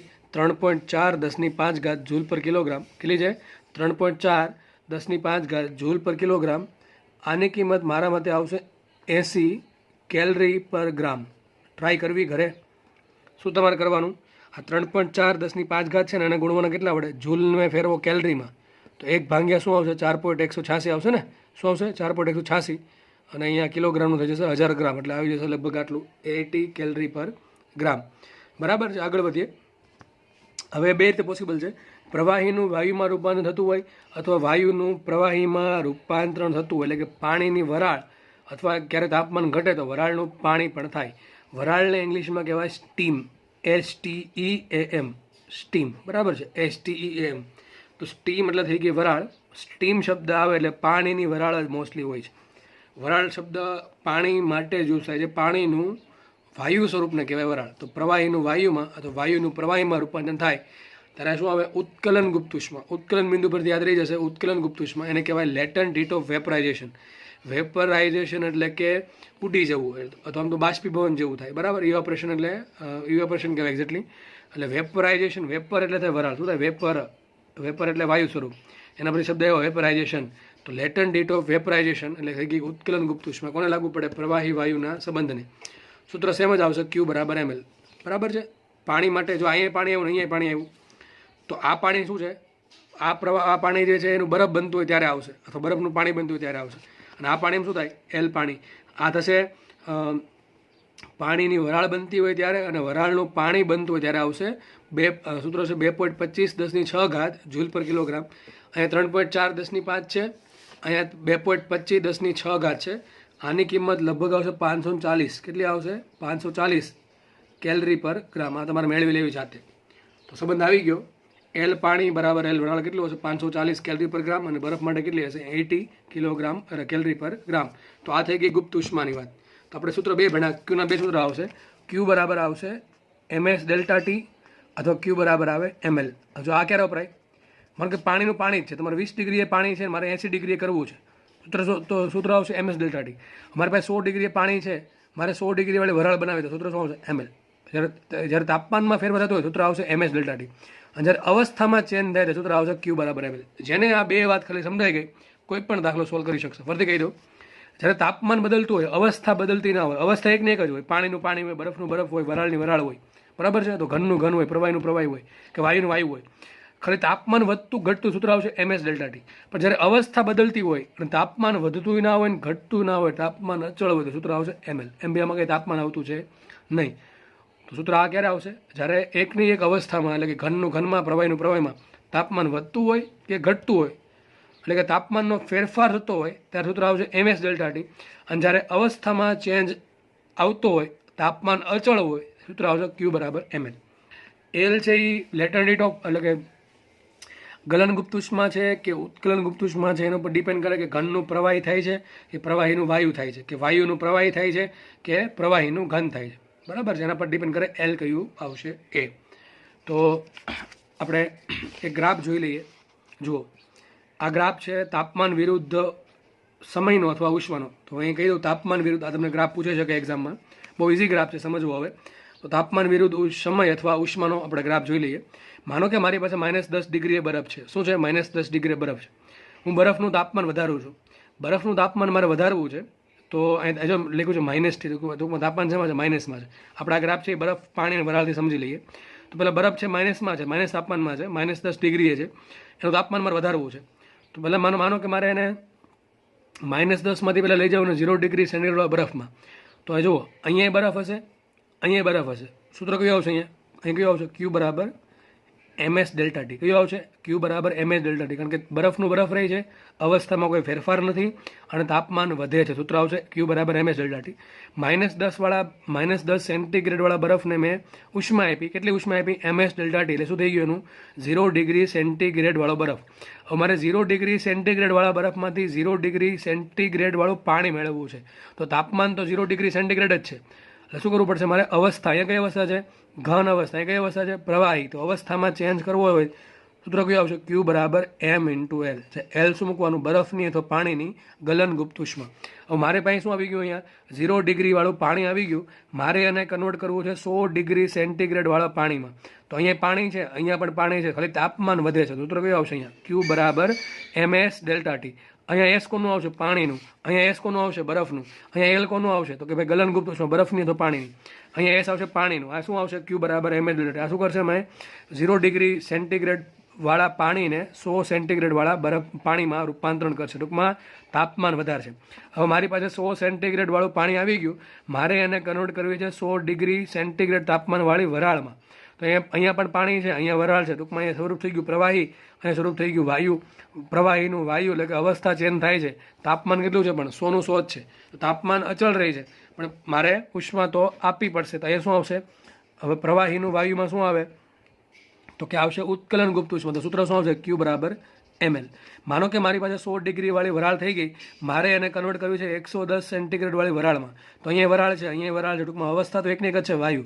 સૂત્ર શું આવશે? Q બરાબર MS ડેલ્ટા ટી. અહીંયા S કોનો આવશે? વરાળનો આવશે. કોનો આવશે? S વરાળનો. ટૂંકમાં યાદ રાખો, જ્યારે એક અવસ્થામાંથી બીજી અવસ્થામાં જાઓ ત્યારે તાપમાન અચળ હોય, સૂત્ર આવે Q બરાબર ML. અને જ્યારે એકની એક અવસ્થામાં જ્યારે તાપમાન વધતું હોય કે ઘટતું હોય, સૂત્ર આવશે Q બરાબર MS ડેલ્ટા ટી. S કોનું મૂકવાનું? જે પ્રવાહી પાણી હોય તો પાણીનું, બરફ હોય તો બરફનું, વાયુ હોય તો વરાળ હોય તો વરાળનું. અહીંયા કોનું આવશે? L. તો કે ભાઈ ઘનનું પ્રવાહીનું ઘનમાં થતું હોય ત્યારે આવશે L ગલનગુપ્ત ઉષ્મા, અને પ્રવાહીનું વાયુનું પ્રવાહીમાં રૂપાંતરણ થતું હોય તો અહીંયા આવશે L. શું આવશે? ઉત્કલન ગુપ્ત ઉષ્મા. અને અહીંયા જુઓ, આ ભાગ એવો છે કે જેમાં મારે ઉષ્મા આપવી પડે. કેટલી ઉષ્મા આપવી પડે છે? Q બરાબર ML જેટલી. તો આટલી ઉષ્મા આપવી પડી. અને સમય તો વધ્યા જ કરશે, બરાબર છે? વધશે, સમય વધશે, એટલે પણ તાપમાન વધશે નહીં. તો જો આલેખ આ પ્રમાણે આવશે. પહેલાં તાપમાન વધે છે, બરાબર, સમય વધે છે, તો આલેખ આ પ્રમાણે આવ્યો. પછી જેવી અવસ્થા ચેન્જ થવાની થઈ એટલે તાપમાન અચળ થઈ ગયું, પણ સમય વધ્યા કરે એટલે આલેખ આ રીતે આવશે. ફરીથી પાછું અવસ્થા ચેન્જ થઈ ગઈ એટલે તાપમાન વધશે, સમય વધશે. ટૂંકમાં આ પ્રમાણે સ્ટેપ બાય સ્ટેપ આલેખ આવશે. તો આ ભાગ શું બતાવે? અવસ્થા ચેન્જ. આ પણ બતાવે અવસ્થા ચેન્જ. અને આ એકની એક અવસ્થામાં તાપમાનનો વધારો. આ 3 ભાગ જે છે, આ 3 ભાગ એકની એક અવસ્થામાં તાપમાનનો વધારો બતાવે છે. અને આ ભાગ જે છે, આ 2 ભાગ એ અવસ્થામાં બતાવે છે ચેન્જ, અચળ તાપમાને. તો આ આલેખ આરામથી સમજાઈ જાય એવો છે. તમને આલેખ પૂછી શકે, તાપમાન વિરુદ્ધ ઉષ્મા લઈ લો અથવા તાપમાન વિરુદ્ધ સમયનો ગમે આલેખ માંગે, આ પ્રમાણે આલેખ આવશે. તમને એમ કહેશે કે એક -10 ડિગ્રી સેન્ટીગ્રેડે રહેલા બરફને ગરમ કરતાં 110 સેન્ટીગ્રેડ તાપમાનવાળી વરાળ બને છે. તો એનો આલેખ કયો હશે? તાપમાન વિરુદ્ધ સમયનો કે તાપમાન વિરુદ્ધ ઉષ્માનો? બરાબર છે. તો છેલ્લી વાત કરી દઈએ, ઉષ્મા ધારિતા. તો જેને વિશેષ ઉષ્મા સમજાઈ ગઈ છે એને ઉષ્મા ધારિતા સમજાઈ જશે. એમાં કંઈ છે જ નહીં. એને કહેવાય ઇંગ્લિશમાં હીટ કેપેસિટી. એના દાખલા આના બેઠા પૂછાય છે, રોકડા માર્ક્સના. હું તો કહું 4 માર્ક્સનો દાખલો બહુ સરળ દાખલો કહેવાય. જો આગળ આપણે સૂત્ર ભણ્યા હતા Q બરાબર MS ડેલ્ટા ટી.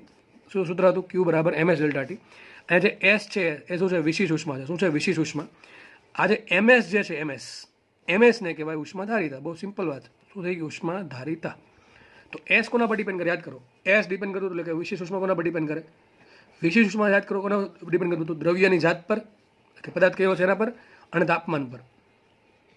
ઉષ્મા ધારિતાને કીધું કેપિટલ H. શું કીધું? અને હીટ કેપેસિટી ઇંગ્લિશમાં કહેવાય હીટ કેપેસિટી. એના પરથી શબ્દ આવ્યો H.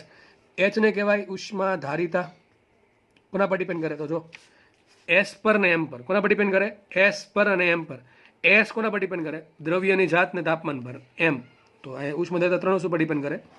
દળ પર, દ્રવ્યની જાત પર અને તાપમાન પર. તો આ પ્રશ્ન પૂછાય છે કે નીચેનામાંથી કોણ દળ પર ડિપેન્ડ કરશે? તો શું આવશે? ઉષ્માધારિતા છે એ દળ પર ડિપેન્ડ કરે, કારણ કે સૂત્ર જ છે M × S. જેટલું દળ મોટું એટલે ઉષ્માધારિતા મોટી. અને S કોના પર ડિપેન્ડ કરે?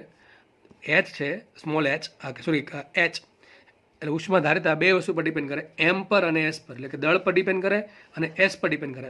S કોના પર ડિપેન્ડ કરે? દ્રવ્ય પર અને તાપમાન પર. બરાબર છે.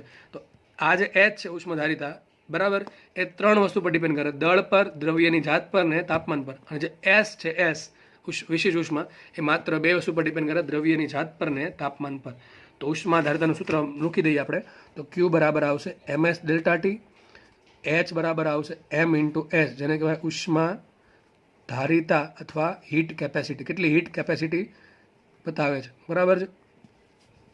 કે મારી પાસે 1 કિલોગ્રામને ગરમ કરવા જરૂર પડે ઉષ્મા એસની, એક કેલ્વિન તાપમાન વધારવા, તો એમને કેટલી જરૂર પડે? તો એમએસની. તો આ એમએસ જે છે એ થઈ ગયું એસ, એચ, બરાબર છે. તો આપણે કામ કરીએ, અહીં એચ મૂકી દે. તો શું આવશે? ક્યુ બરાબર એચ ઇન્ટુ ડેલ્ટા ટી. એચનું સૂત્ર બીજું આવી ગયું, એચ બરાબર ક્યુ બાય ડેલ્ટા ટી બરાબર આવશે એમ ઇન્ટુ એસ. તો સૂત્ર યાદ રાખવું. પ્રશ્ન આવો પૂછાય કે તમને દળ આપી દે ને એસ આપી દે, તો ઉષ્માધારિતા કેટલી? તો પણ ઘણા દાખલો આવડતો. આવો દાખલો પૂછાય, એક કોપર છે એની માટે ઉષ્મા એસ છે અને વિશેષ ઉષ્મા એસ છે. કોપરનું દળ છે આટલું એમ, તો એની ઉષ્માધારિતા કેટલી? તો એચ બરાબર હોય એમ ઇન્ટુ એસ. એચ બરાબર છે એમ ઇન્ટુ એસ. આ દાખલો નીટમાં પૂછાયેલો છે, આવો દાખલો, સિમ્પલ દાખલો. તો પણ ઘણાને આવડે નહીં, કારણ કે ખબર જ ન હોય કે ઉષ્માધારિતા શું છે. તો ફરીથી કહી દઉં, ક્યુ બરાબર MS ડેલ્ટા ટીમાં જે MS આવે છે એ MSને કહેવાય ઉષ્માધારિતા, એટલે કે હીટ કેપેસિટી. એને કહેવાય કેપિટલ H વડે દર્શાવાય છે. હીટ કેપેસિટીનો H લીધો છે. સૂત્ર બની ગયું. તો ક્યુ બરાબર H ડેલ્ટા ટી. Hને કરતા બનાવે તો શું આવશે? ક્યુ બાય ડેલ્ટા ટી, એટલે કે MS. તો ઉષ્માધારિતા સૂત્ર H બરાબર ક્યુ બાય ડેલ્ટા ટી બરાબર M ઇન્ટુ S. અથવા આમ પણ લખી શકાય, માટે S બરાબર S, આ M છેદમાં છે તો શું આવશે? S બરાબર H upon M is equal to Q by M delta T. તો આપણે આગળ ભણી ગયેલા છીએ, બરાબર છે. તો ઉષ્માધારિતા શું છે? તો કે M ઇન્ટુ એસનો ગુણાકાર. S જે છે એ ડિપેન્ડ કરશે દ્રવ્યની જાત પર અને તાપમાન પર. S છે S, આ સ્મોલ S, આપણે S, એ દળ પર ડિપેન્ડ કરે નહીં, પણ જે H જે છે H, બરાબર, હીટ કેપેસિટીનો H, એ દળ પર ડિપેન્ડ કરશે. તો આ પ્રશ્ન પણ પૂછાય છે કે વિશેષ ઉષ્મા છે એ માત્ર બે વસ્તુ પર ડિપેન્ડ કરે, દ્રવ્યની જાત અને તાપમાન. અને જે આ જે ઉષ્માધારિતા જે છે એ ત્રણ વસ્તુ પર ડિપેન્ડ કરે, દ્રવ્યની જાત, તાપમાન અને દળ પર પણ ડિપેન્ડ કરે છે. તો અહીંયા આ લેક્ચરને પૂરો કરીએ. આમાં લગભગ આપણે દરેક વસ્તુનો બેઝિક ખ્યાલ લીધો છે. હવે નેક્સ્ટ લેક્ચરમાં આપણે કેલરીમીટરથી સ્ટાર્ટ કરશું, બરાબર છે. કેલરીમીટર શું છે અને ખાસ એના એક્ઝામ્પલ સોલ્વ કરશું.